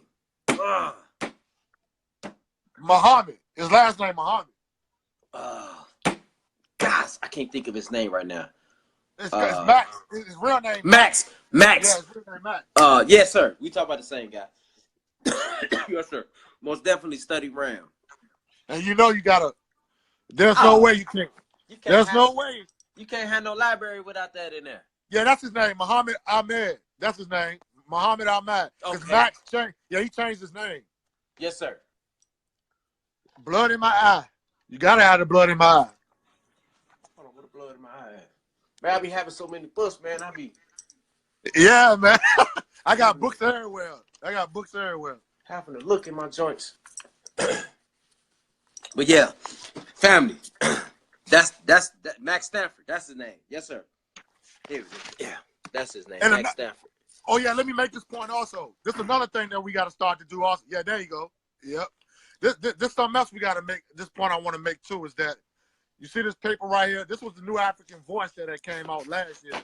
And what we need to do also, man, we got to get back into putting this type of stuff back together. Like back in the 60s and the 70s, they always had some type of paper. Some type of propaganda coming out. Some type of propaganda paper. You see what I'm saying? So in 2008, we got to start to work back towards keeping this type of paper out there. You see what I'm saying? So we can pass it around in different communities across the United States. You know what I'm saying? I agree with you, brother, but this platform right here is a form of that propaganda. Yeah. This is a direct, we can touch you, they can touch us, we can look and see each other. This is a direct. Yeah, you know what I'm saying? But we got to take advantage. We got to take advantage of the technology. So yes, sir. That paper most definitely too. Yeah, and it's funny you said that because I'm working with a comrade now, a young comrade now by the name of Kwame Shakur, and we're trying to put together. Black Liberation Army, of course, most definitely. We're trying to come up with platforms to where you can platforms through video education, man. We got to get back to the video education. Yes, sir. And we also got to start making platforms for our political prisoners behind the wall. Yes, sir. You see what I'm saying? So they can explain their struggle to you visually. Right. You see what I'm saying? So we can get their mistakes, their successes, their mistakes and their successes, and we can learn from them. Exactly. You know what I'm saying? And we got to most definitely hit them with a couple dollars too, man. Well, we can't get around that. We got to hit them with. No, you can't get. Yeah, you can't get around that part. We got to hit them with a couple dollars. Send them a couple good words. Send them a birthday card. Let them know, hey man, you ain't forgotten, man. We still out here trying to work, man. You ain't forgotten all the work that we put in. And another key thing, man. Like if you starting, because there's a lot of people who are trying to start organizations. Man, I just want to give them this advice. If you're trying to start an organization or you're following some kind of new organization that's in your city or town, make sure to see if they are in contact or dealing with elders from that struggle. of the 60s and the 70s, or if they in contact with political prisoners. You see what I'm saying? Because you're going to need them to show you and give you wisdom of their mistakes. Right. You see what I'm saying? Right. So you must begin to learn from these guys, man. You see what I'm saying? Right. Because you can't get nowhere repeating their mistakes. See, a lot of these young organizations are repeating their mistakes. Right. You see what I'm saying? That's why you have all these stupid beefs. You know what? You know what? That whole Tariq and Umar thing, it kind of put me into the whole I'm not comparing these two as that, but I'm just saying let's look at that in contrast. The whole Jeff Fort, Fred Hampton situation. Same thing. Where they was sending letters back, where FBI was sending letters back and forth. Now they got brothers and sisters saying, "Man, you know he talking about you. This man ain't said nothing about you." And instead of you going to the brother and asking the brother, "Man, did you say what you said, bro?" You go straight online and you make a diss video on the brother when you got the brother phone number. You know what I'm saying? Yeah. That's what we got to stop doing. What makes that crazy? And what makes that crazy is that those two cats, they know each other. They have each other's numbers. They have each other's numbers. There's no excuse. There's no excuse for you. No excuse for you to bring that toxic environment to the people, because now the people are infected with that whole Umar against Tariq Nasheed garbage. And they taking sides. And they trying to force people to take sides. They're trying to force people to take sides. And I'm like, I didn't take sides with neither one of them. I vote neither one of them. You know what I'm saying? So, because at the end of the day, our liberation is not predicated on them. On two people. No, it's not. People. No. We're a nation. We're a nation, bro. No. You know what I'm saying? Like, how does a nation, get predicated on two people? No, it's not. It's because you call yourself the prince or something, brother. You got, man. 2018. You got to stop saying that. If you saying you the prince of something, that means that you have a nation. Exactly. Where's your nation? Where's your nation? Where's your nation at? Exactly. What nation are you representing? Exactly. Are you representing the Republic of New Africa? I know they ain't sanctioned you being no prince of Pan-Africanism. So where is your nation for you to say this, brother? So we gotta. Exactly. That's like me saying tomorrow, I'm the king of Zamunda. Exactly. Or I'm I'm the king of what's Nigeria? Biafra. I'm the prince of Biafra. Biafra. Yeah. I'm the prince of Biafra. They brothers. And shout out to I'm glad you brought that up. And shout out to Biafra. Like, if y'all watching this video, please go Google the Republic of Biafra. Go Google Biafra and pay attention to what's going on in Nigeria, because there's too many of our people in America who do not know that this type of thing is going on in Nigeria. That the Nigerian president is in the Nigerian military is oppressing another people who wants self-governance. See, you see what I'm saying? You know that goes right back into the situation in Libya. Exactly. Those were Nigerians that was trying to cross and get into Europe. Exactly. That was getting kidnapped and put into slavery. Exactly. Those were Nigerians. What were they running from? Exactly. You know what I'm saying? They was running from the Nigerian government, because the Nigerian government is a puppet government. And people don't. I know people love Nigeria so much because Nigeria. We know most of our ancestors came from Nigeria. We know this. So we had this attachment to Nigeria because that's where a lot of our ancestors come from, and also Nigeria is the closest African country to how we are here in America as Black people. But the thing they don't know is that the Nigerian government is a puppet government. Right. They are westernized government. They deal with Western politics. You see what I'm saying? Right. So we don't even realize that it's a whole nother nation that was a nation before Nigeria that's in southern Nigeria that wants their independence back. Right. You see what I'm saying? So I want our people on this thread to go research Biafra. Because when you research Biafra, you'll see the similarities to Biafra and the Republic of New Africa. Right. You know what I'm saying? It's total similarities. Mm-hmm. Same struggle, same everything. You know what I'm saying? The whole outline of the government and all that. It's like the same. It's basically the same. And that's why a lot of people see so many Biafrans on my page, because I have Biafran ancestors. You see what I'm saying? So it's like, I want people to see the struggle so they can get an idea of what we should be struggling for also. You see what I'm saying? Abzania. Yeah, them two. I can't believe I forgot them. Mm-hmm. Abazonia. Abazonia. Research Abazonia. That's another good struggle that's going on in Africa right now. Thank you, brother. That's another good struggle in Africa that we need to study. They're going through the same struggle we are right here in America, the same as the Biafrans. Yep, that's in Southern Cameroon. Yep, Southern Cameroon. Yep. We must get back, because a lot of our people tend to think that our struggles are separate from Africa. No, we have the same struggles. Just like in Kuma, said, we're all in the same struggle. Mm-hmm. We still got the same type struggles, man. Right. Yes, Abazonia. Yeah, you know, that's kind of a lot of people, we champion and we raise our fist up for Garvey. Yeah. But if you're not Pan-African in your thinking and in your actions, you can't say that you love Garvey or this flag right here. Exactly. You know what I'm saying? So that's saying that if there's Africans in I'm glad you brought that anywhere, if there's Africans in Haiti, or there's Africans in Chile, or there's Africans in Brazil, Africans anywhere. Exactly. All connected, and their struggle is not only a struggle that we need to pay attention to, but their struggle is a struggle that we can learn from.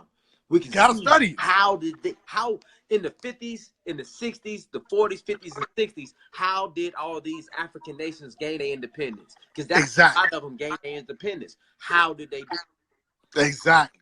How did they do it? Exactly. Especially, you gotta study Haiti. If you ain't studying Haiti, then you really not gonna understand the struggle of the Republic of New Africa if you're not studying Haiti. Mm-hmm. You must study how Haiti got their independence. Right. You see what I'm saying? Because at the end of the day, it might have to come down to that. Right. The same way the Haitians got their independence. Hey, revolution is the only solution. You know, I think we should most definitely spend some time. You know, they just what the independence on the 1st, right? Yeah, the 1st of January. So we most definitely need to stay in tune with them, because the Haitians used to send aid to us when we was in slavery. Yeah. You know? Yeah. Matter of fact, some of those slave rebellion leaders were influenced by the Haitian Revolution and the Haitian Rebellion, because they was in contact with those Haitians. Or they sent some of them Haitians to some of those plantations in the South. Man, and they began to organize with the enslaved Africans on the plantation. Right. So, and this is the thing about it. I'm glad you brought that up. This is how a lot of those Africans on the southern plantations got the thought and idea of having our own nation right here on North American soil from the Haitians, because those slaves was coming to America and was brought here, was teaching them about independence, sovereignty. This is what you should be fighting for, my brother. You know what I'm saying? Here in North America, fighting for your own nation. And I'm glad you brought up that flag, so I can show people this also, because I get a lot of questions about this flag color and you know, the coordination of why this flag is the way it is and why it's not in this original formation. That's the African flag, isn't it? No, it's the Republic of New Africa flag. Okay. This the PGRNA national flag, and the reason why it's in this sequence is that it's basically saying that we're a provisional government. We're a nation that's not totally free. We're not free. We're not a sovereign. We're not a total sovereign nation yet. So the reason we put these colors in this sequence is to let the world know, and all our international comrades and ancestors know, that we are a nation that's struggling for total independence, and that we're just like a distress call is the reason why it is in this sequence, to let other sovereign African nations across the world know that there's an independent nation in North America who's fighting for total liberation, and that we're in distress, and that they can help us gain this total independence. So basically, you know, it's letting you know that we're fighting for the land. Mm-hmm. This is for the blood of our ancestors, and this is us as a people, New African people. You see what I'm saying? So this is the thing. This is the key, though. Once we get that, once we are finally liberated as a new African nation, and we have sovereignty, and we're totally free, we're going to flip the colors back to the Marcus Garvey Back to this sequence. Exactly. Mm-hmm. That's the original sequence. So when we get total liberation, we will remove from this sequence and go back to the Garvey sequence. Okay. So I just wanted to let people know that, because a lot of people don't know that. Yeah, I didn't know that. Because I get a lot of questions on why this flag color in this sequence. It's still Garvey flag. You see what I'm saying? A lot of people don't know that. It's Garvey flag. We Pan-Africanists too. You see what I'm saying? We Garveyites too. But we New Africans. You see what I'm saying? Yeah, So I didn't know that either. I didn't know that either. But that does make sense that it's a distress call if Africans anywhere on the planet sees it. Like, exactly. Oh man, what's up with this? Let's go over here and see what's going on. Exactly. Mm-hmm. Powerful. Like my elders taught me that some years ago. They taught me that, because I never knew what it stood for neither. You see what I'm saying? Because all I knew all my life is red, black, and green.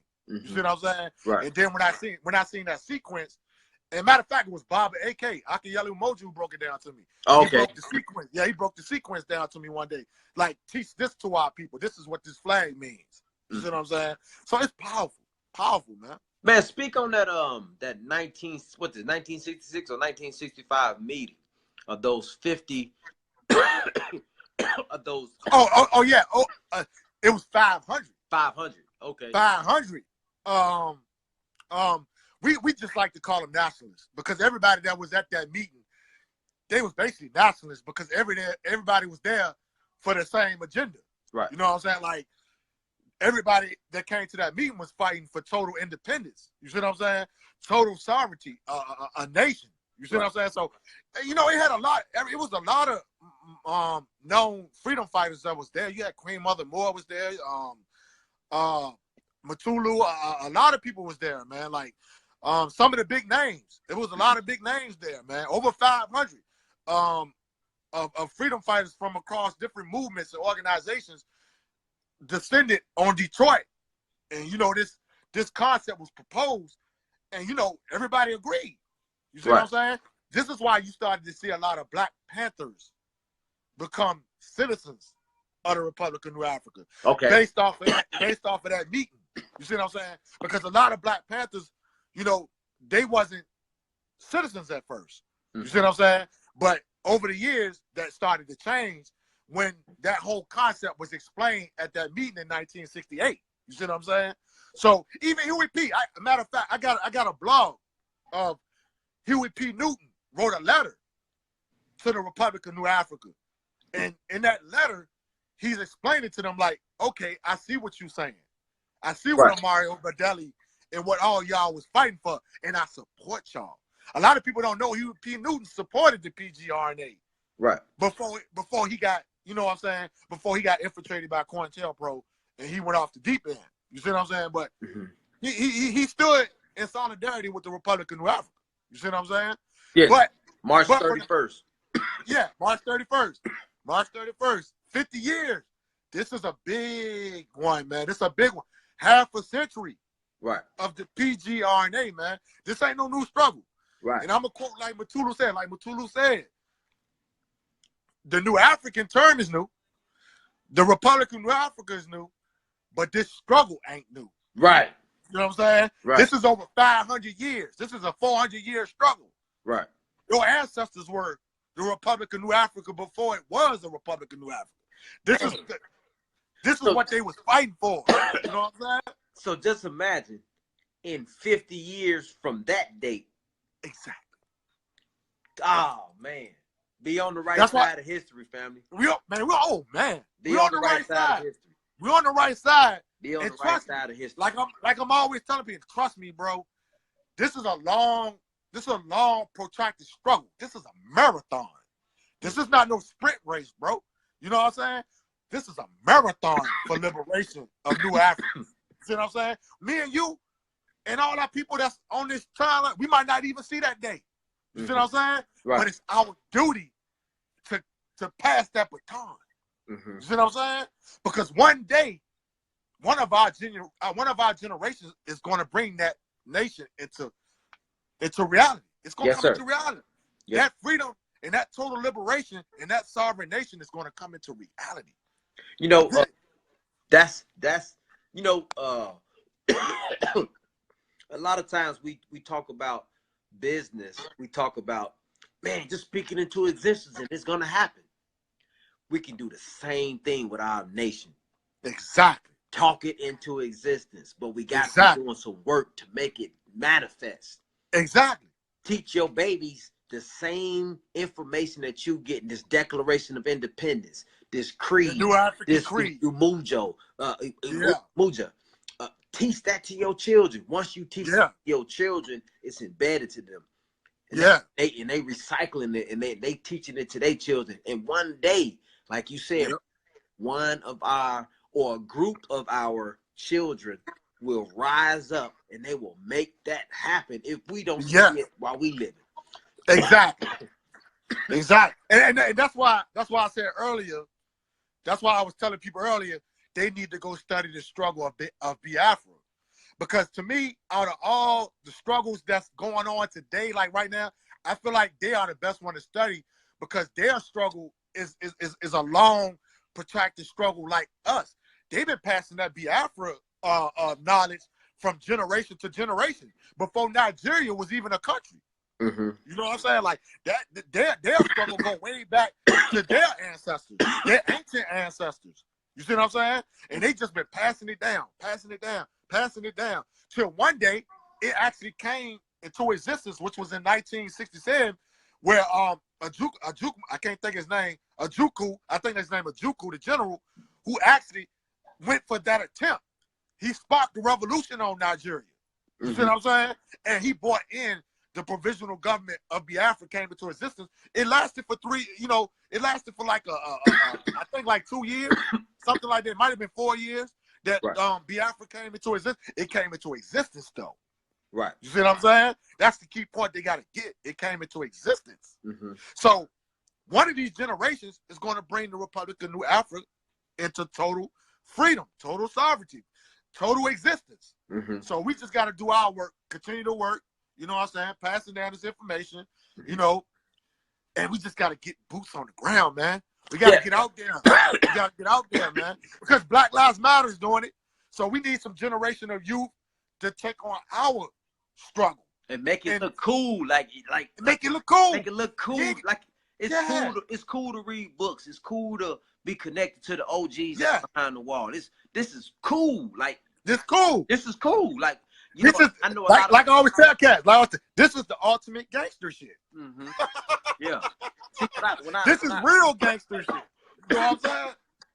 Like people that knew me from way back in the day, they asking me now, like, yo, what's up with them dashikis you be wearing? What's up with that clothes with the Africa on it? You know, we making it look cool, man, to be who we are. You know what I'm saying?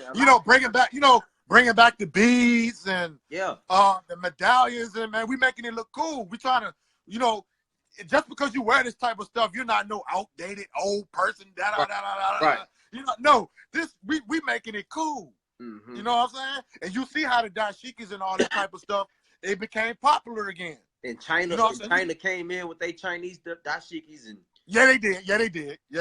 I mean, you gotta expect that. But one thing I won't do though, I won't knock no New African for buying one. No, if that's all they can afford. No, sir. You see what I'm saying? No, sir. That might be all they can afford. No, sir. You know what I'm saying? No, sir.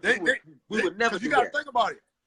A lot of us still don't have the resources to get the real dashikis or to get the real material. You see what I'm saying? So, he made a great point. Tupac was New Africa. Tupac, exactly.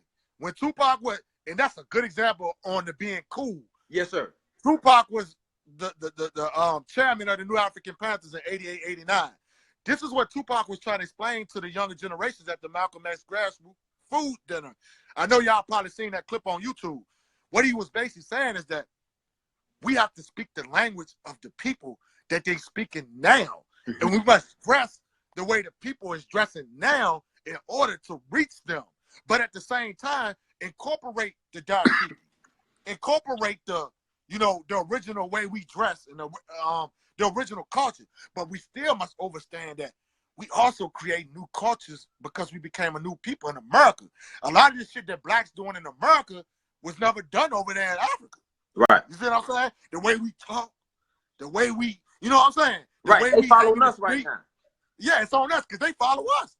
You see what I'm saying? So we got to make all this stuff cool at the same time, still incorporate our indigenous ways, our indigenous cultures. You know what I'm saying? Make it cool. That's all you got to do. Make it cool. Make the Republic of New Africa cool. Pac, that's what Pac was trying to do. He tried to make the Republic of New Africa cool. Right. He's like, look here. This is what he did. He's like, look here. He was telling Afeni and Mutulu and all them, like, look here, this is what I'm going to do. I'm going to start my own chapter in Atlanta, but I'm going to outline it in a way that I feel like I can reach my generation. That's when the Thug Code came in with Mutulu. Exactly. Exactly. You see what I'm saying? They tried to start incorporating their own way of trying to set up the governance, because it's all about the governance. Taking back the community the way we want to govern it. You see what I'm saying? That's where the Thug Code came from. You see what I'm saying? A lot of people probably wouldn't attach that to the Republic of New Africa, but we know that Thug Code was built on the governance of the Republic of New Africa. You see what I'm saying? Because of Mutulu. You see what I'm saying? But I'm glad he brought up Tupac. We get some static. We get some static. Tupac is yeah, I see it. Yeah, I see the front screen. Yeah, most definitely. Tupac is most definitely an example of that brother who made being a new African cool. You know what I'm saying? Like, a lot of people may have loved Tupac, but I don't think we was actually listening to his music when he was mentioning the new Africans. When he mentioned Mutulu, exactly. that was our cue to go and find out who Mutulu was. You know, Sekou Odinga. He's mentioned Sekou Odinga. That was our can't leave him out. Can't leave him out. Sekou Odinga. Find out who that great warrior was. Or Watani Tahi Himba. I can't leave him out. I can't leave Baba Watani out. Yes, sir. That was the brother who was his manager, right? Yeah. Yep. Yes, sir. The whole New African People's Organization with Baba Akiyele Umoja and all of them, like them, my elders. They the ones that taught me. You see what I'm saying? So it's like, and Mutulu and them. So I would say also, like, to people who want to also learn about the movement, go research the New African People's Organization. All this is online. Right. You can't miss it. It's online. You know what I'm saying? So, yeah, Zaire Malik, can't leave Zaire Malik out. All the New African Scouts, all the people, the A, like, that's like one of the home bases. So, Zaire, all them, yeah, man, research all of them, man. He got it all in his music. You see what I'm saying? It's all in his music. Yeah, that's all we got to do is go back and think about it and listen, and we can hear it in there. It's all in there. That's what when he was trying to put together the whole new organization as far as the rappers doing free concerts, sponsoring football games and baseball games and things of that sort. He was trying. The whole concept before Pac was assassinated. The whole concept of the One Nation. The One Nation. He tried to do the One Nation. Many people don't even realize what he was talking about. He was really that's another thing that was based off the PGRNA. Right. That's all principles of the PGRNA. He just was putting it in his own. He was putting it in his own way to get the point across. Right. You know what I'm saying? Because he didn't want to force it on you. You know what I'm saying? Because a lot of people don't even realize Pac and Mutulu and Watani and all them, they had a little falling out. They had a falling out when he went to death row. When he went to death row, they wasn't talking. You see what I'm saying? But then Pac started to understand that. Damn, I need my elders again. You know what I'm saying? Like, I need to go back to my elders, man. And so that's the whole thing that you see in the Machiavelli period. When he started doing Machiavelli, he started to understand, I got to go back to what I came from and what I started on. Like, I got to go back to this mission. I got to go back to the goal. So that's when he started communicating again with Mutulu. You see what I'm saying? And unfortunately, the government got to him. That's why he got assassinated. They saw what he was trying to do. They saw that he was trying, like for instance, people don't even realize when this man was living in Hollywood, the mansion he had in Hollywood, this man had a whole house full of homeless people living in his house. Right. He didn't even know these people. He had over 20 to 30 people living in his house he didn't know. There was homeless people. There were kids that he was trying to help. You see what I'm saying? That was unenforced. He was trying to help them. Like, all that is socialistic. That's socialistic programs. That's PGRNA type of stuff. He was doing socialistic programs in his own house. Right. Right. Where did he get it from? So where he came from. So it's no doubt that Pac was returning to where he left from. But that white man beat him to the punch. Like, we ain't letting that happen. We ain't gonna let that happen. We gotta get rid of Pac. We can't let him not only do it and then influence these other big time Negroes with money. We can't get him either, because once he connects with the Biggie Smalls and the Puffies and the Jay Princes and the Scarfaces, oh man, we done. Oh yeah, yes sir.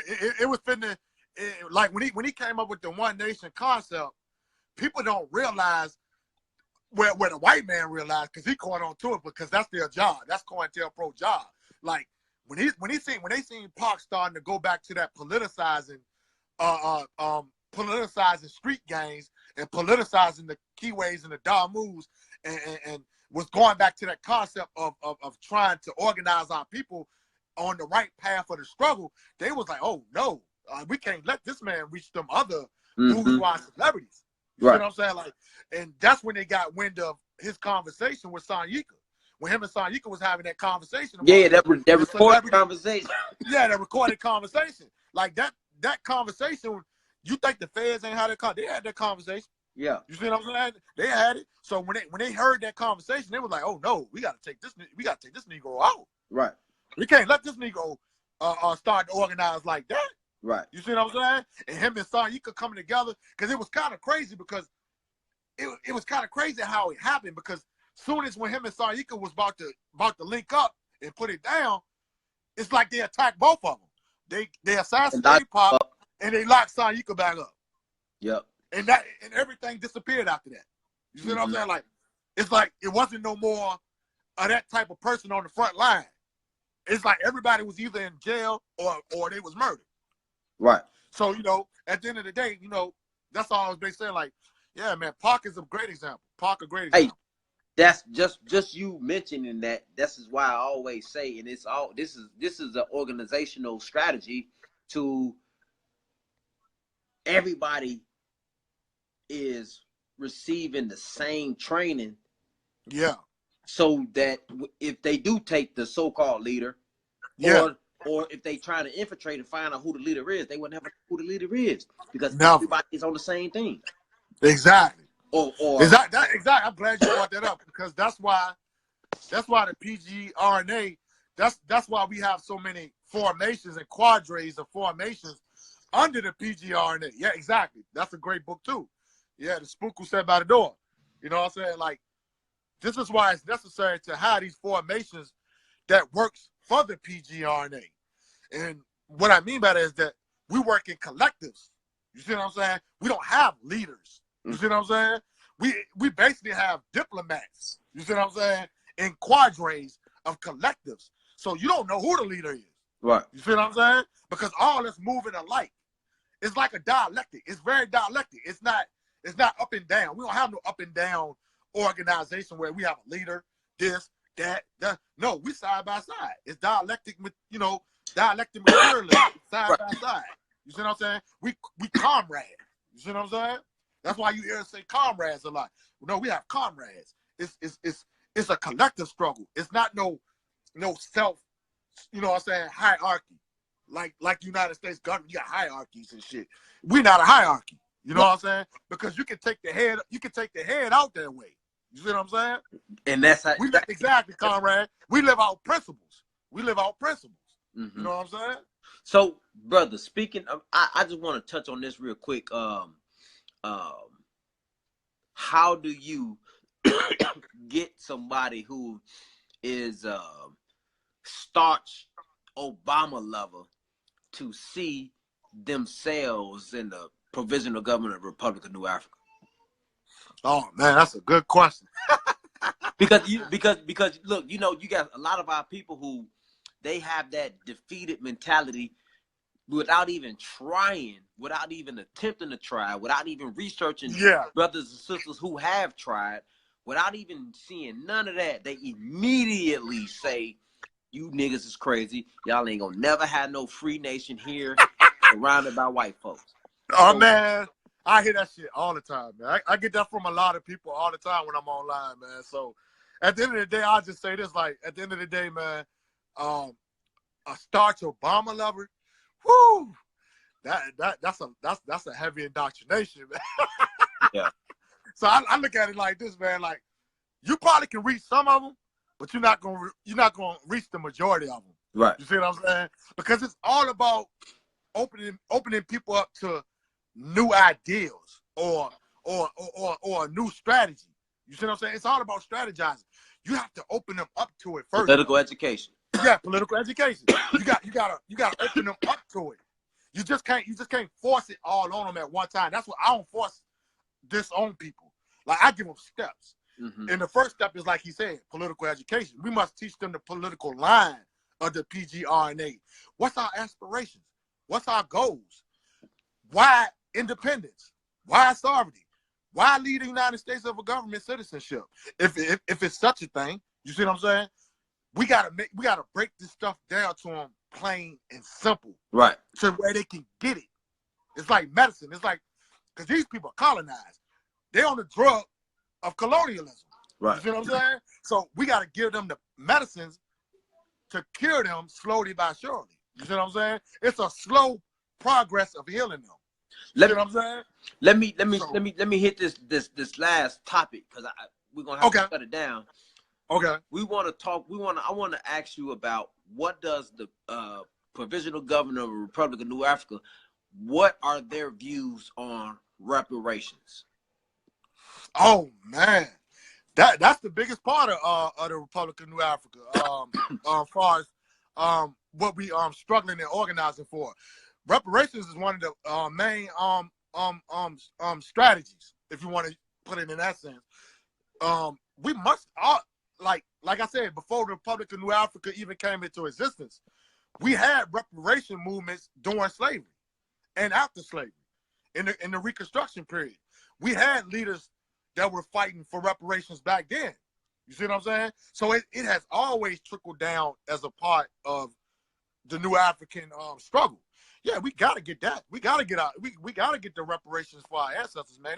The Republic of New Africa came in existence based off of that labor, that slave labor. You see what I'm saying? Because we know we built this. Matter of fact, we built two nations. We built the United States of America, and we built the provisional government of the Confederate States. You see what I'm saying? Because a lot of people tend to forget the Confederacy. That was a country and a nation of their own. Right. You see what I'm saying? That's where the Civil War came from. Exactly. Mm-hmm. You see what I'm saying? Our ancestors built two white nationalist nations. Mm-hmm. So at the end of the day, you see what I'm saying? By us building their nations up, shit, for free, you see what I'm saying? Like, oh no, we need that. We need that money. And it's not really, and it's the thing people need to get in their head. It's not really solely based off of money. Right. Yes, compensation is a part of that. Land. We want the land. You see what I'm saying? We want the land, and of course, we want the compensation, because we're gonna take that compensation and build up programs and stuff for us to begin to heal our people. You see what I'm saying? So, Asante. Queen Mother Moore and Amari Obadeli is who we call the father and mother of reparations. Go ask Mama. So when they came into building the PGRNA, That was the first thing that they fought for, was reparations. That was their whole strategy from the get-go, which is the NCOBRA. The NCOBRA organization. Right. That's the organization that's fighting for the reparations of PGRNA, NCOBRA, if you ever heard of it. Yes, sir. And Queen Mother Moore, we know Queen Mother Moore, she fought for reparations all her life. Mm-hmm. To the day she died, Mm-hmm. Queen Mother Moore was fighting for reparations for new African people. Till the day Imari Obadeli died, he was fighting for reparations for our people because he understood why we're fighting for reparations. Hold it right there. See what I'm saying? Right there. Hold it right there. All right. Exactly. Like Comrade Quasi said, reparations is in the Declaration of the Independence of the RNA. Right. So, there's no RNA without, that being in our struggle. That's part of our struggle. Right. You see what I'm saying? That's a demand itself. Right. Like you just stated, that's a demand. So, it's a whole history behind this reparation thing. It ain't nothing we just started fighting for. You see what I'm saying? Like, it's a part of the struggle. And it's one of the most important parts of our struggle because we need that land. That's part of the package. Mm-hmm. Land That land and them compensations so that we can build these programs, so we can build this industry, so we can build this economy. That's what's going to help us build it. Because at the end of the day, that's basically saying this is for the damages you cause on our people. Mm-hmm. That's damages. You see what I'm saying? So anything of that nature, whether it's healthcare, compensation, education, statues, even statues. You see what I'm saying? Mm-hmm. Putting up memorials for our ancestors. That's reparations. Right. You see what I'm saying? Because it's holding them accountable for the damages that they caused our ancestors. And they continuing to cause us right now. Because we still in the Ma'afa. We still being damaged. You see what I'm saying? So man, that shit is piling up. Man, speaking of statues, it's crazy that I done been about 15 states this year. And in every state, I see a statue of some European that, if you do the research on it, he was a killer of African people. Exactly. Right? Exactly. But if we go anywhere, we don't see no statues of us. That's part of our problem because we can most definitely pull our resources and make that happen. But I went to the Malcolm X, to the Martin Luther King museum, and right in the front, I heard about it, but right in the front, there's a statue of Gandhi, not a statue of Martin Luther King, but a statue of Gandhi. Really? Damn, brother! When I seen it on Hidden Colors, and I never got a chance to actually go to it and check it out. So exactly, I got a chance to check it out last week. And brother, I was so disappointed in the family to have a statue of this man and not exactly of your father. Oh my goodness! Right in the front of it, I was like, "Did y'all do any research?" Yeah, man. I don't get that one. I don't get that one. But see, hey man, too many of our people are miseducated about Gandhi, man. You know what I mean? So. It's the way the white man perpetrated Gandhi to the world. You know what I'm saying? In a sense, you know what I'm saying. But I'm glad that whole struggle, though. That whole struggle was exactly because he was dealing with the British, right? And the British had a kind of a heart towards the Indians or whatever. Yep. So they eased up off of them. Yeah. You can't compare that struggle with our struggle. Exactly. Number one, because our struggle started way before we got here. Mm-hmm. You know what I'm saying? So exactly. Yeah, sometimes we kind of look at it and say, well, if they could do it over there, we can do it over here. Well, you can't necessarily say that. Yeah. You know? And it goes back to, I'm glad you brought up the statue thing, because it goes back onto what was happening all last year. All this arguing and fussing and fighting over Confederate statues. You see what I'm saying? And I don't know if you noticed, but I had a major problem with that, because at the same time, I felt that we missed out on a lot of opportunity behind that. Because instead of us fighting to take down the Confederate statues, We should have been holding them mother effers accountable to put up black statues. Right. We should have took the opportunity to fight to put up black statues. Right. You see what I'm saying? And that's what I was doing that whole year last year in Richmond, Virginia, which Richmond, Virginia was the capital of the Confederacy. You see what I'm saying? Of the South. Speaking of Richmond, brother, I want you to most definitely, before we get off of here, let the people know what you're doing in Richmond, because I be seeing you on your joint. There's a lot of rich history in Richmond. So before we get up off here, most definitely make sure you talk about that. Okay. Yeah, I mean, we can talk about it now. You know what I'm saying? And the brother, shout out to the brother Kente. Kunta Kinte. Kunta Kinte, man. Shout out to the brother. Yeah, because, shout out to K. Kente, man, because his platform has done a lot for us getting this information out there, because he got his own show that that's ran on the public access channel. So we be talking about a lot of stuff that me and you talking about right now. We reaching a lot of new Africans here through his platform. Right. You know what I'm saying? So Richmond, Virginia, man, like I always be trying to tell people, I see a lot of our elders know this history, but it's a lot of our younger generation who don't know about Richmond. And the thing about Richmond is that a lot of people don't know that Richmond was the capital of the Confederacy states. So a lot of the stuff that was going on with slavery, this was the headquarters. Right. You know what I'm saying? And this is where pertaining to our ancestors, this is where the majority of our ancestors were brought to during slavery. So here you have in Richmond, we had a historic African burial ground. We had a historic Richmond slave trail. The slave trail that most of our first ancestors took those steps off the boats in chains and brought into the city, where we had this historic place called Shockoe Bottom. And what Shockoe Bottom is like one of my comrade elders say here. Shockoe Bottom is like Goree Island of Senegal. Mm-hmm. Y'all know what Goree Island is of Senegal. Yeah. Goree Island of Senegal was the main port of selling our ancestors out of West Africa.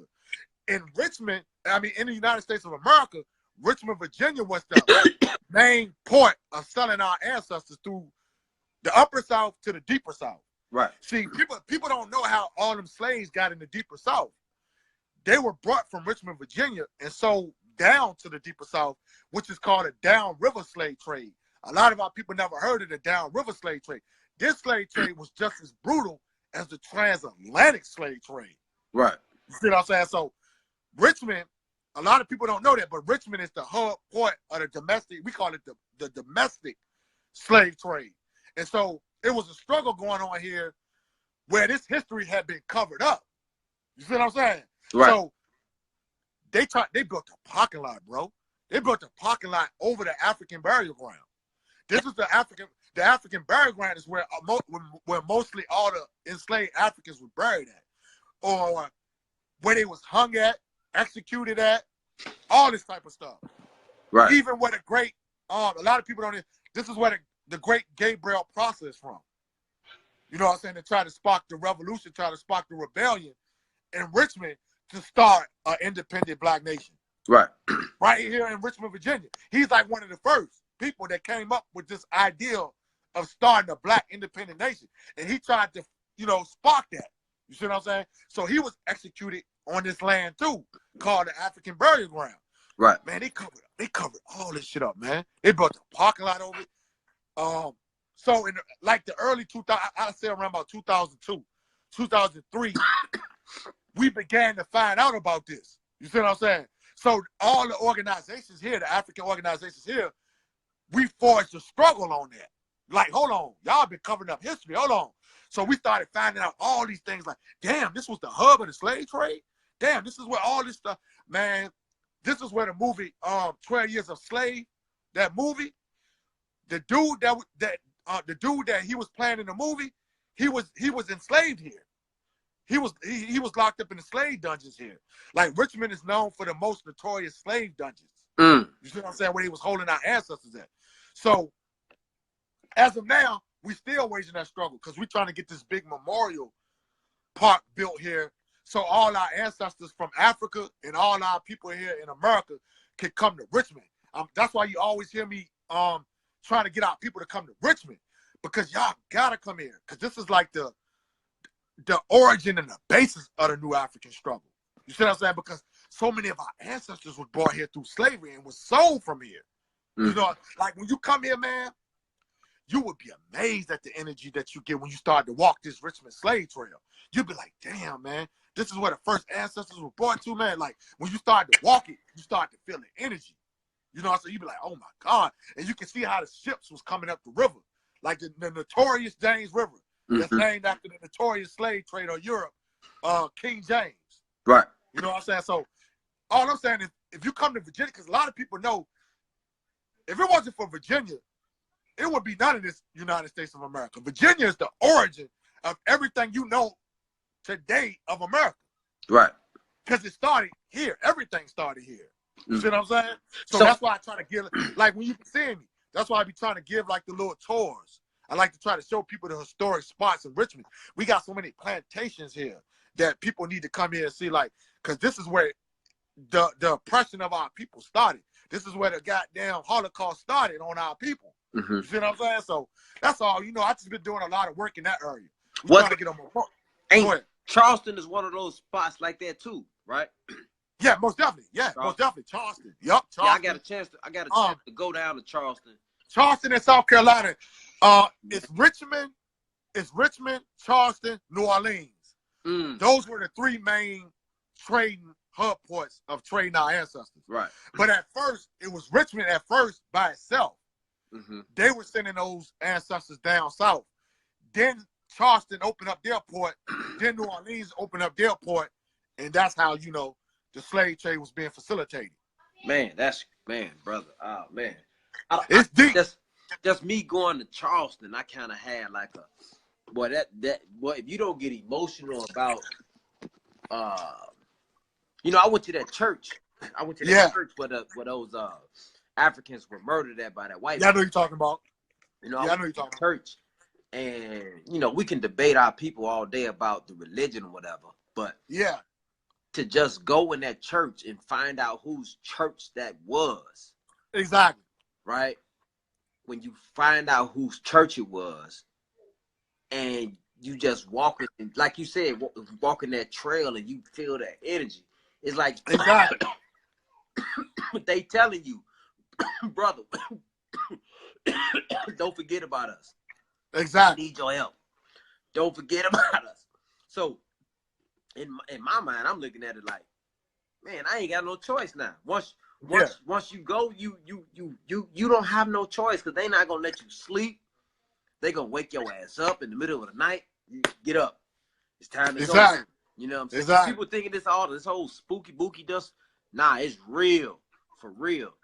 I gotta get a chance. I gotta go out there and visit. I haven't visited that yet. I haven't been. That's one spot I ain't been to yet.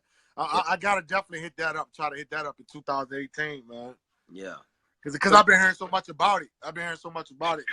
Man. And plus, I studied that too. You know what I'm saying? Because I be studying all that type of history. Right. Yeah. But my brother, it's most definitely been a blessing. Well, thank you, bro. We most definitely been chopping it up, trying to get you on here for the longest time. And exactly. Made man. You know what I'm saying? Today, man. You know, when I got home, I was like, nah, man, I got to do it today. Yeah. Because we've been trying to do this for so long, and I'm like, I got to take time out, and I got to chop it over with my brother. Man. I got to get it in. Hey, because we've been trying to do this for so long, man. Hey, but that's the organic way. That's how we did it. It was just organic, so it just happened like that. So you know, hey, it's all good. And I appreciate you, man. I appreciate everything you do, because you know I follow you too. Don't you know? I gotta let that be known. I be seeing all the good stuff you do too. And you know, Kalanji, man, that's the Conrad. You know what I mean? Like, yes, sir. You know what I mean? Like, I'm with FTP myself. Yes, sir. Yeah, that's the big brother. You know, yes, sir. That's the big brother. So you know, I respect you, bro. Like, I salute you. You know what I mean? I salute your movement, man. Man, I appreciate it, bro. Yeah, man. We most definitely gonna reconvene and come back and do it again. Oh yeah. Definitely want to get the drums beaten for March 1st. Yeah. March 29th, rather. March 29th. Oh, yeah. March 29th. March 29th to April 1st, everybody's on this thread, man.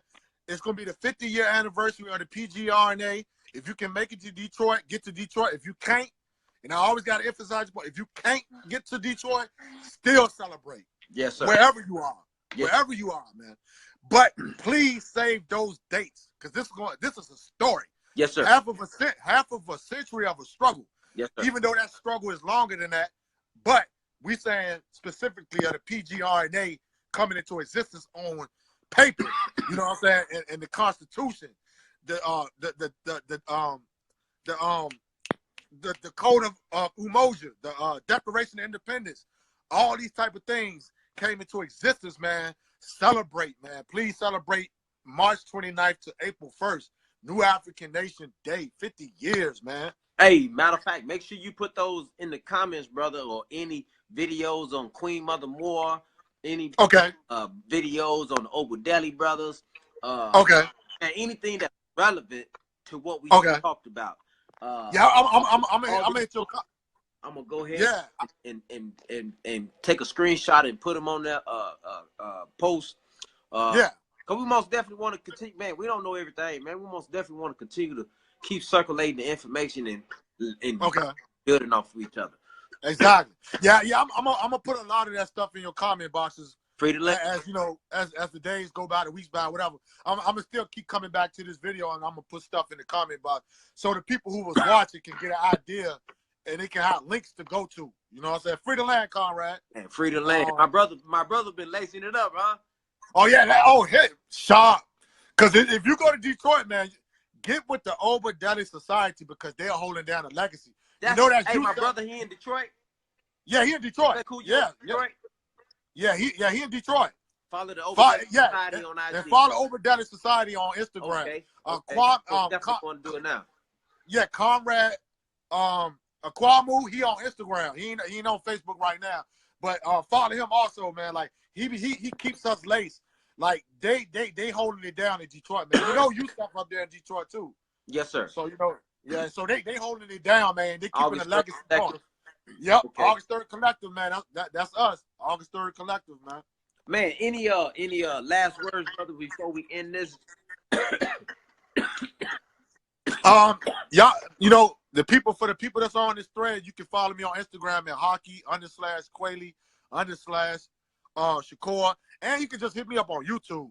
I put a lot of this information on my YouTube channel, which is Hockey Quayle Shakur. That's all you got to put in the search engine, and you will see on my YouTube channel.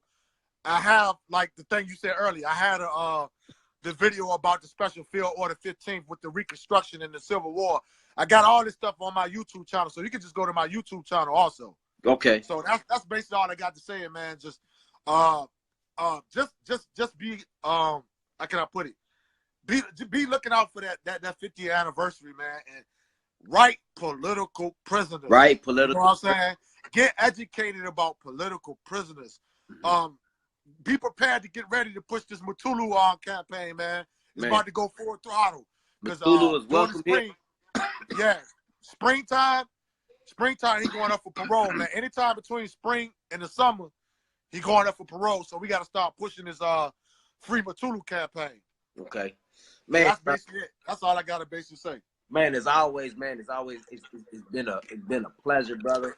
I'm glad we got a chance to finally do it. Man, all of you who tuned in, man, we appreciate you for spending your time here.